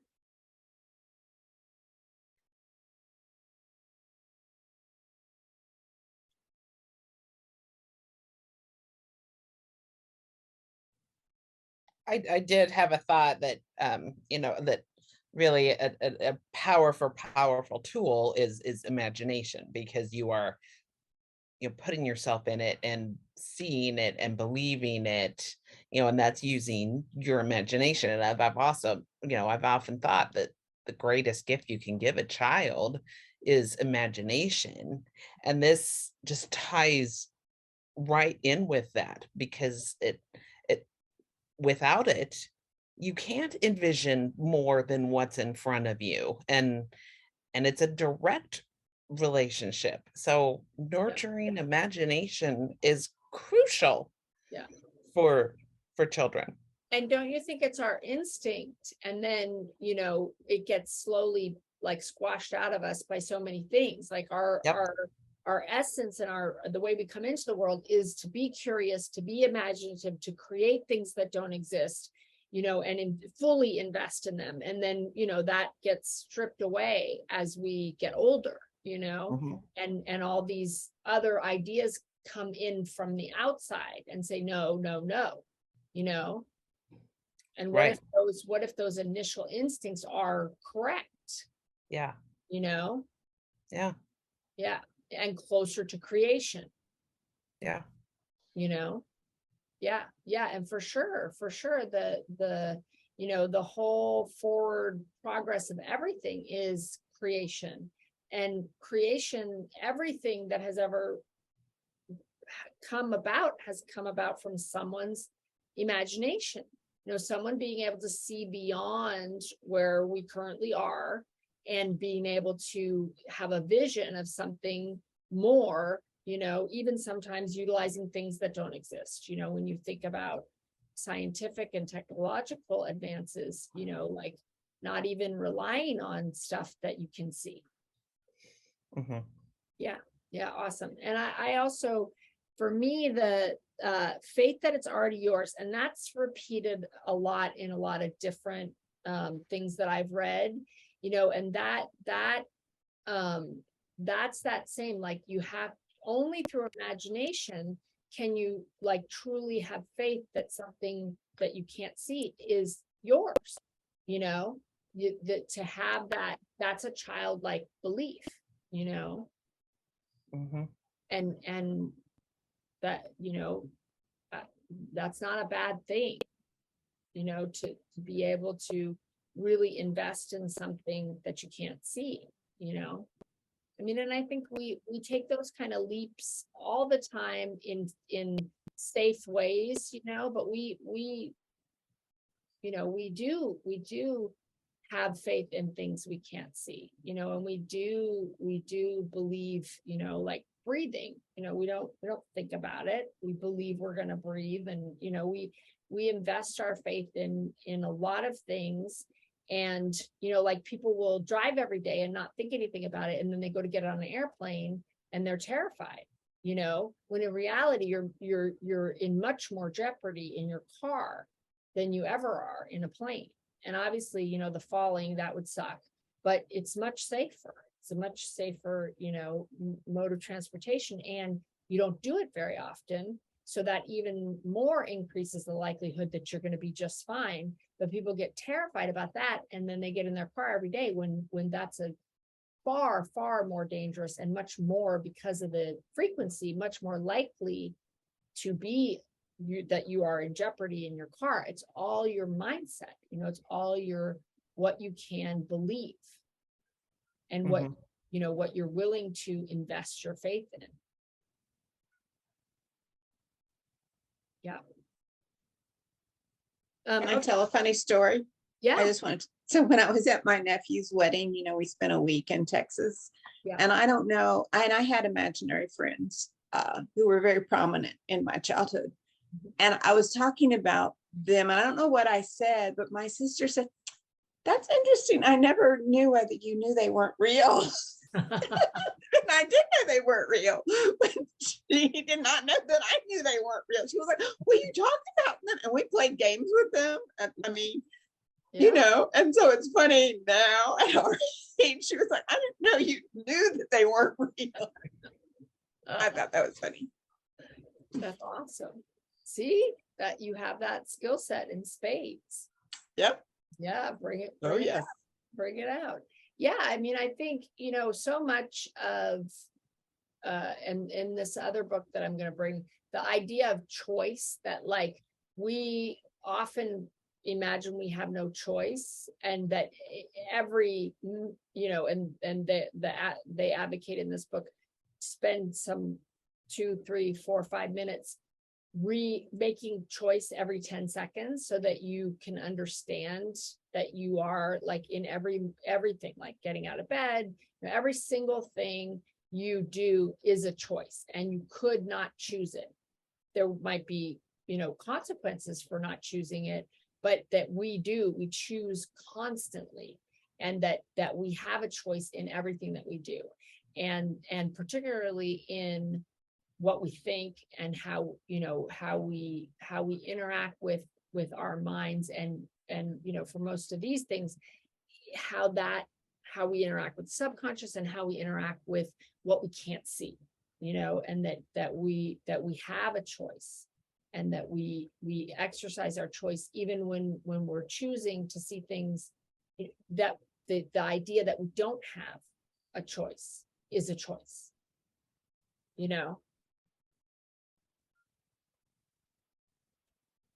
Yeah, well, because I struggle with indecisiveness, and I've started to tell myself that, well, a while ago, but like not making a choice is a choice. Yes. And just so, like the idea, my head and my mind are in a battle. That's a choice, right? I know, and so many think they don't. A lot of those, like, and I know it's not true, but a lot of the mental stuff doesn't feel like a choice. Like it feels like it's just happening to me. Yeah. Right. Yeah. But could you choose something like a gratitude, like focusing on gratitude, focusing on, like when your mind, when it feels like you don't have control over your mind, could you exercise your will, which is the next thing that's going to come up in this book, exercise your will to choose to occupy your mind with something else, that would be more valuable than what it has chosen. Well, and like when my brain is really on high gear, it's kind of like what you were saying, like the thought, like there's a certain thought pattern that sends me into like very high, and like, yeah, I'm very anxious, and like extreme anxious. And so like, I don't want to I don't want to keep going down that. But Yeah. then if I resist it, Mhm. right, it just fires it up even more. So I kind of sometimes feel like I'm in this like deadlock. I'm in so a deadlock with myself. Like I know that continuing it is not healthy, but when I resist it, So my this body's like, this book I'm reading right now would say, I acknowledge that I'm anxious in my mind. My thoughts are racing in an anxious way. I'm gonna go with that. I'm gonna try that for a minute. And then in a minute, I'm gonna choose something different.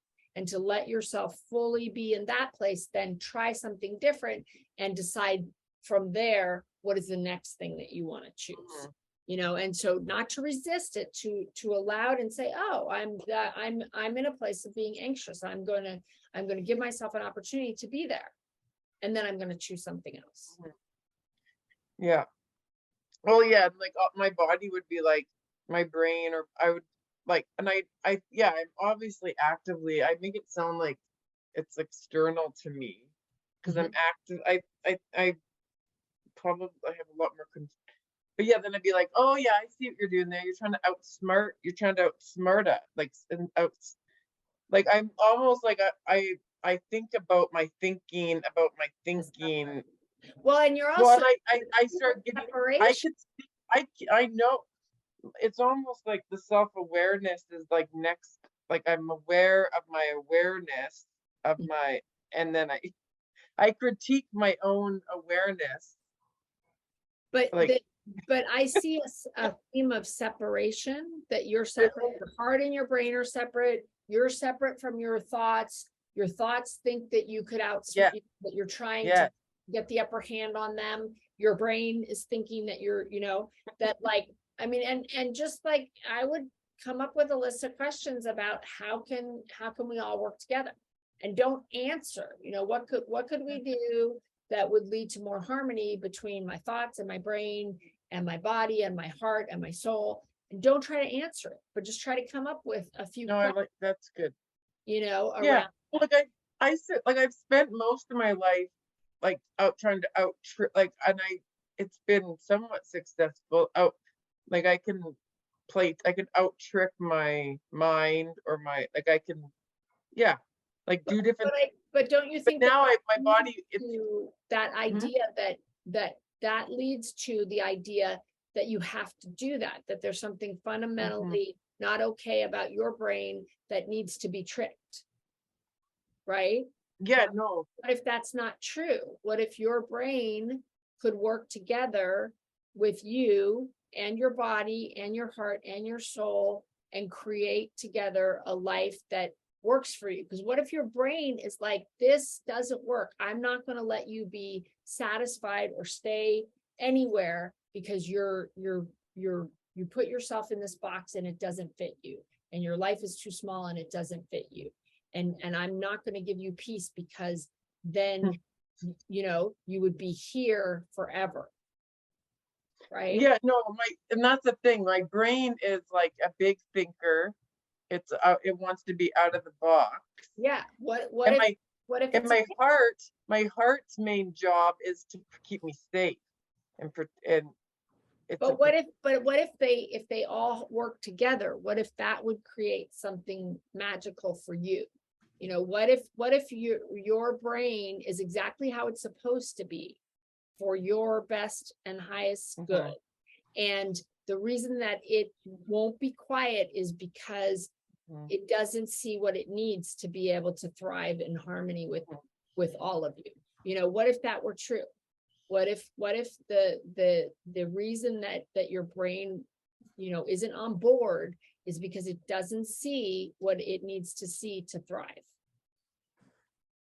Mhm. And Mhm. not to answer that, but just to put it out there. What if the things are not working because what you constructed doesn't work for you, Mhm. right? Mhm. Because Mhm.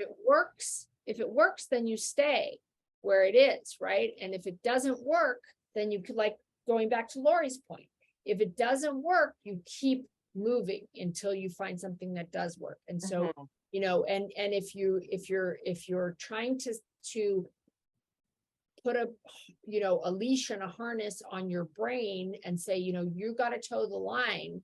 What if it's the other way? What if it's you have to listen to what is it trying to tell you about what's not working for you in your life, you know, and what is it trying to drive you toward that you're resisting, Mhm. you know? Yeah. Yeah, no, and it is, yeah, it's like my gut is telling me that nothing, like things aren't safe in that. But Nothing, are and then you my safe brain is where like, you are?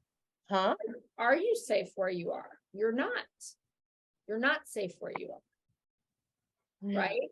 Because Yeah. you're just getting by. That is not safe. No, So no, your you're gut right. is right. And your brain says, I don't think like this. I don't work like this. I don't want to do it like this. Is that wrong? You know, like this, like trying to control and manage these things as opposed to what are they trying to tell you? Mhm. What if you listen to them? And what if you Mhm. said, let's try some, let's, you know, and not radical, let's just try some different things based on where my mind wants to go, what my gut is telling me, you know? Mhm. Because if you are okay in a place that is not okay, you stay there, Mhm. you know? If Mhm. you're not okay in a place that is not okay, you keep moving until you find a place that is okay. So a lot of times when things aren't working, it's because we're not where we need to be. We're not, Yeah. or we're not thriving. And it has to be, bye, Joy. I'm assuming that's what you're saying. You're helping your dad. She said, yeah. Okay, see you next week. Bye. Yeah, I mean, if you're still talking, I'll see you in a few minutes, but you'll probably be gone. But I love you all.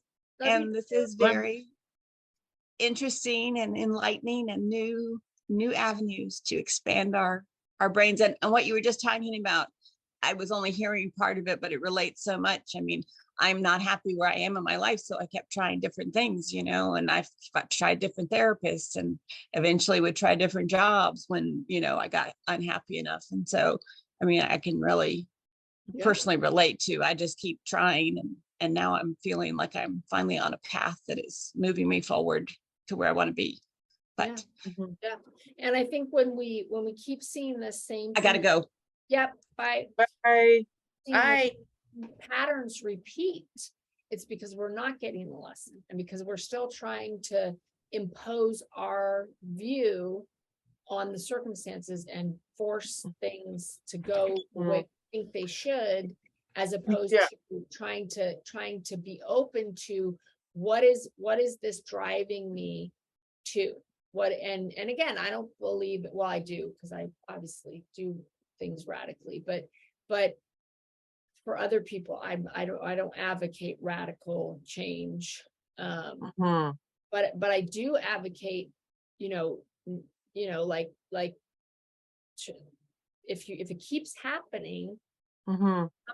something needs to be different Mhm. to make it change, you know, because if you're doing the same things over and over again and they're not working, that is a big indication that something's fundamentally off. And maybe it's that disconnect and the separation of these different Mhm. aspects. Well, I know, yeah, I know for sure that something's fundamentally off.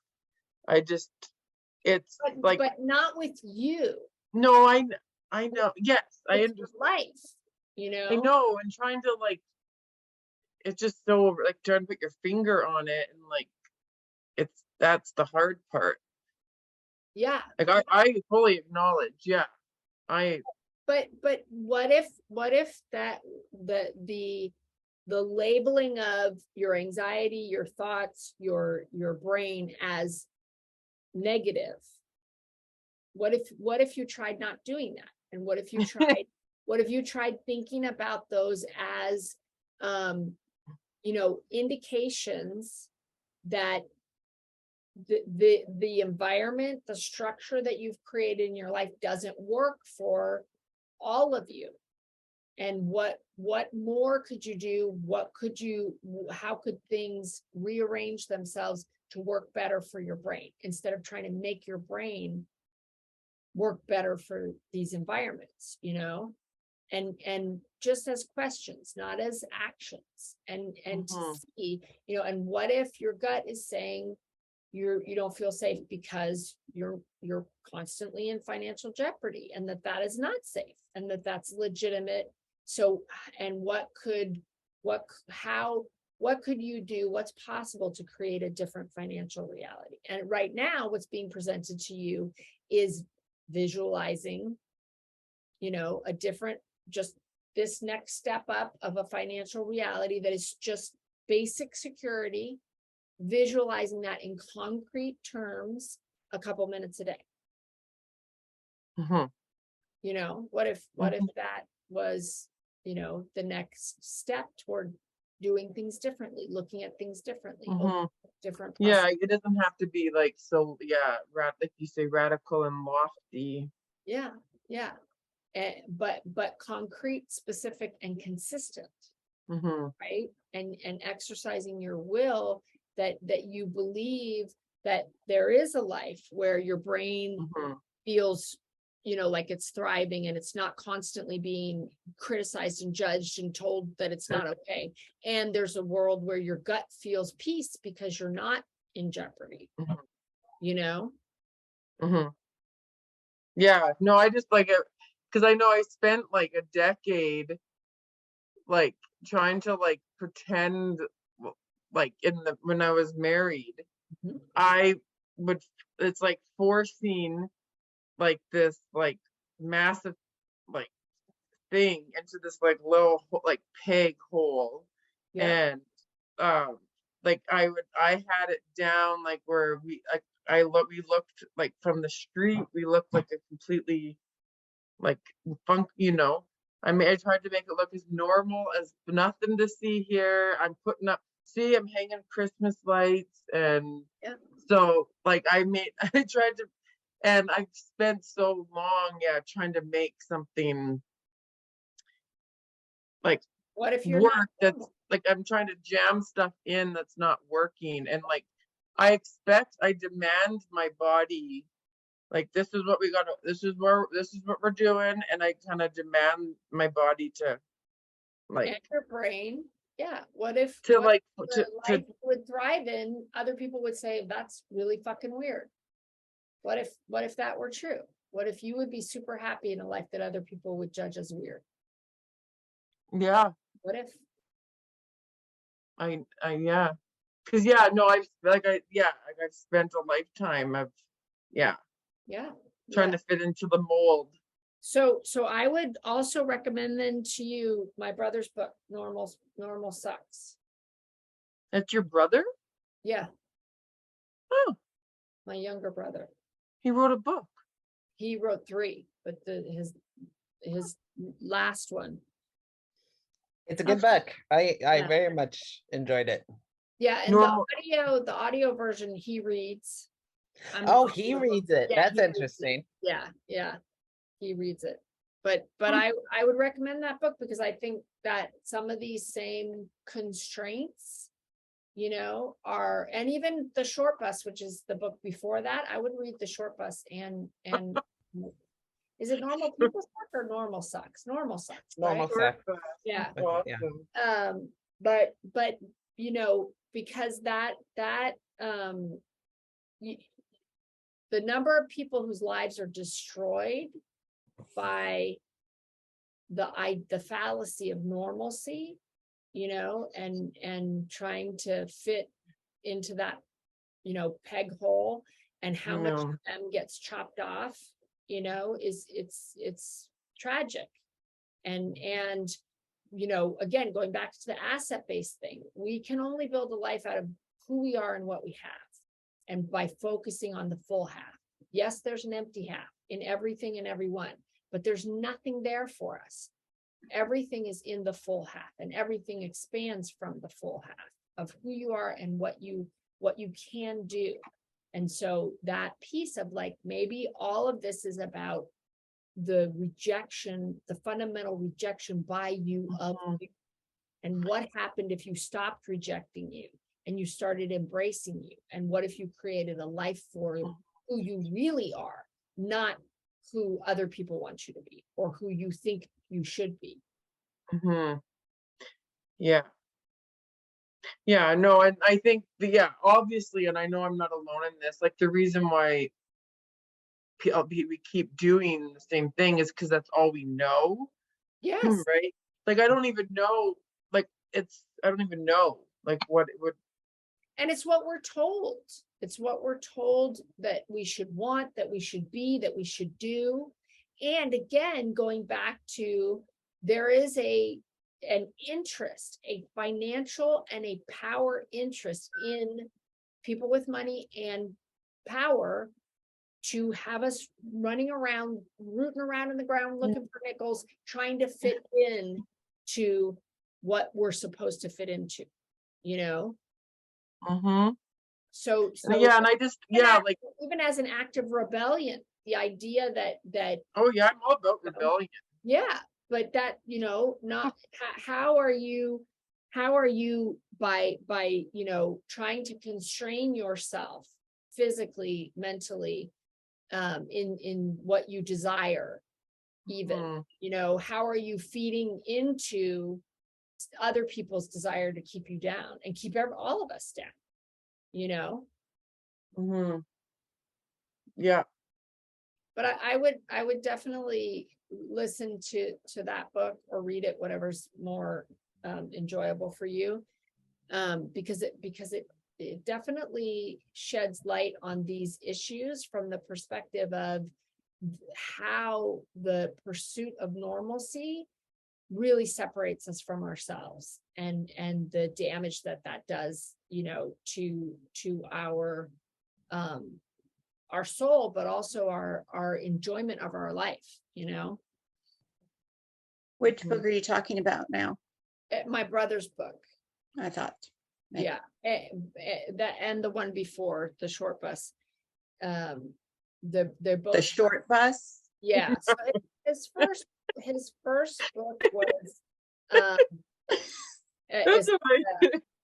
Well, it's just I was like, did I hear that correctly? yeah, the Like- first book he wrote at Brown, because you can like create courses, and so he and a buddy wrote this study skills book, because he's dyslexic and has ADHD, and the other guy has ADHD too, and they created a course to write a book, and then they ended up getting published. The book ended up getting published, and then he started a speaking career off of that book, and then wrote and the short bus. He took a short bus and turned it into like a camper and drove around the country, and I was on the bus from the like midway point until almost the end, so in both of these books I make an appearance, much less so in Normal People.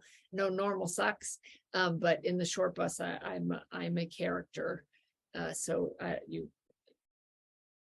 it's true. Everything in the books is what it is. Is your name Kelly? Yeah. I mean, they're not fiction. Right. But yeah, and that trip, because I was on the bus for 5 weeks, that trip totally changed my life. Mhm. Well, I now realize a short bus, and that's the smaller buses that pick up the special needs students. He was I in, drove a short bus. I worked for Head Start, and yeah. it was a backup duty. I hated it, but yeah. I drove. It took me a bit to make the connection with a short bus. Yes. And Yes, and I drove the short bus. I didn't drive for a while, but I drove into Denver, and it was scary driving the short bus on the freeways in Denver. And we went to Burning Man. Yeah, it was an amazing experience. And I think again, a risk, there a series of for me, like my life has expanded by deciding that I wasn't going to live the life that was prescribed for me, and I think that piece of like, my brother's journey with special education and then his journey with really digging deeply into these ideas has also greatly affected, the way that I view things. And I think that those ideas are important in the work that we're all doing too. And the idea, the damage that the concepts of normalcy, which are relatively new, have done to all of us. And in the short bus, like one of the families, because he interviewed people that had been essentially couldn't be normal because they'd been labeled in some extremely significant way. And so, like one of the families that we visited when I was on the bus is a family where the daughter was born with Down syndrome. And the mother said, she wished that the kid had died as opposed to having Down syndrome when she was born. And because that the significance of intelligence that she had grown up with, and that you would be better off dead than with Down syndrome. And, people abort Down syndrome babies every day and around the world. And that the journey and the learning for her about who she was and about love and about the value of a person in through her relationship with Katie and the woman that Katie became, and she fought to get her included in regular classes and not be put in special ed. And spending, we spent 4 days on their farm in Ohio, and totally changed my life too, because then when I subsequently adopted, I didn't, I wasn't concerned. And when I did fertility treatments, I was not concerned at all, and felt would be equally blessed with a child with Down syndrome based on that experience that I had with them. And and I'm skipping, her name is escaping me, the mom's name is escaping me, her journey and what I learned from her through that experience and from spending time with Katie. For me, like, because I would have always thought that I wouldn't want a child with Down syndrome prior to that. But it was coming from a place of ignorance, and from brainwashing about the significance of intelligence and the importance of intelligence in a quality life, and their the joy that Katie, experiences and was like, really, and I spent, short amount of times with people with Down syndrome, but never like an extended period of time, and really getting to know that experience. But anyway, I would recommend both of those books to anybody, but particularly Leah, because of this sense of, that, and I had not thought about this for you in the same way, the idea that the resistance of who you are could be a core issue in your struggles, and that staying in a place of struggle because that isn't resolved, that you're fundamentally rejecting your brain, because almost always when we talk about your brain, it's from a negative perspective, and not embracing the differences. Well, yeah,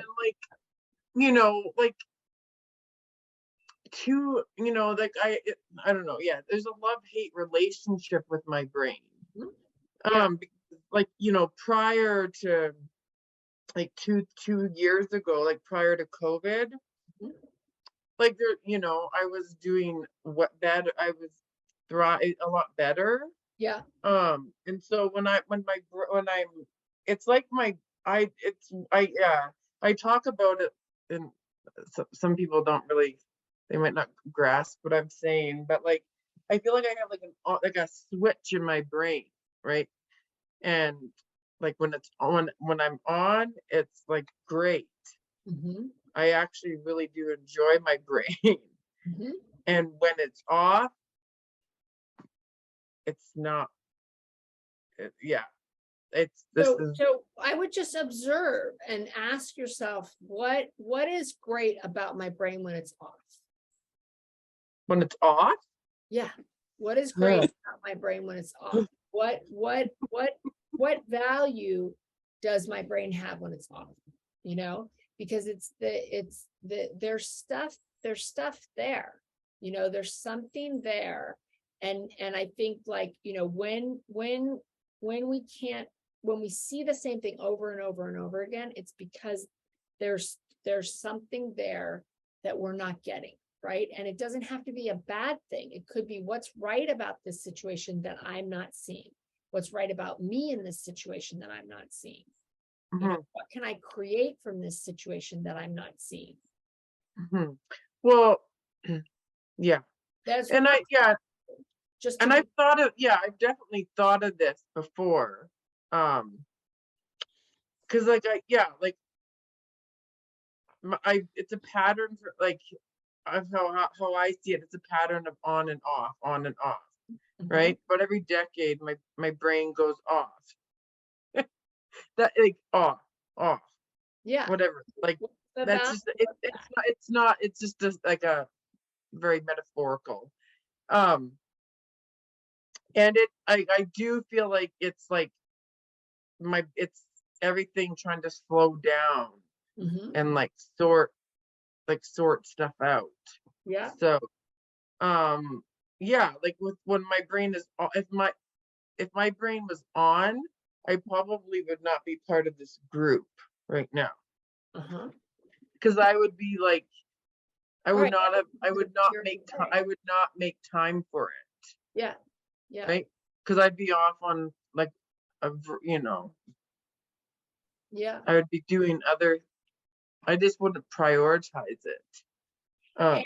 And then that question, you know, are you happy? Is it, you know, if does your brain being on lead to a happier life?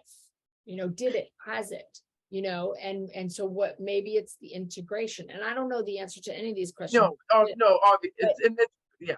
But to assume that the off sensation is a bad one, maybe it's not.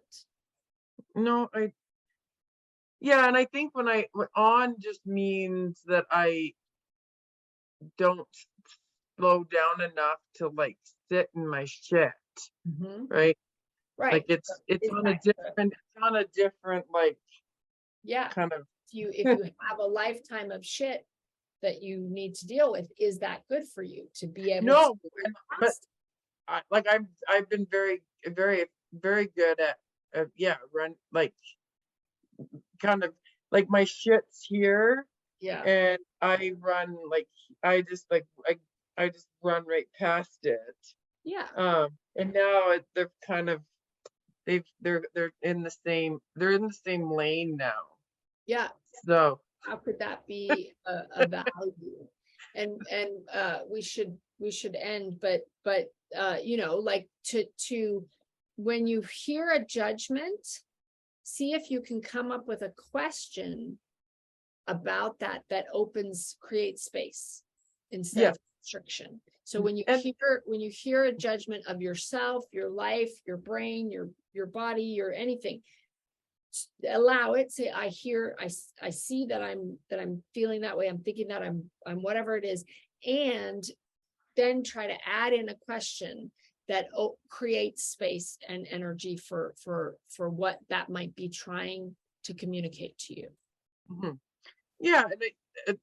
And I think like that question you asked does help with that whole gratitude and just being instead of seeing everything like it's just it's so negative, like the this brain offers its own and I think like digging deeper with gratitude instead of just like, oh, I'm grateful for my family, I'm grateful for, you know, like taking that to like a more significant level, like the things that are working and the things that aren't working. Why? What about that creates gratitude? What is beneficial about the things that are working in your life and the things that are not? What's the perspective that allows for gratitude? Thanks, ladies, for listening to all this. That's what we're here to support each other Yeah. and to glean, tidbits from everybody's experience. I mean, it has Exactly. relevance, I learn from all of it. So yeah. All right. So Good to we'll know you're not alone and you're loved, yes. each one of us. Yes. And I'm gonna cut out the meditation we did and send it to Vicky. So she has that, so she can That'd be really nice. absorb that. Okay, great. So we'll just keep plugging along next week and see where it takes us. Okay. What chapter are we on? We are on 10, but I think it's one behind, so I think it's actually 9 because I think it's 9. the audiobook counts Yeah, 9. the Oh, intro as a chapter, so it says chapter 10, but it's in the book it's chapter 9. and how many chapters are there? I don't know. Like 16. I have it on Kindle. It looks like we're about halfway through. Yeah. Oh. In terms of percentage of the book. Yeah, and it says for the listening, it's 1 hour and 8 minutes more. It's only, the whole book is only like 3 hours listening time. So yeah, so about half. Yeah, my Kindle says 50%. Yeah. But it's not at the end. All right, I will see y'all next week. Okay. Thank you. Good night. Good Good night. night.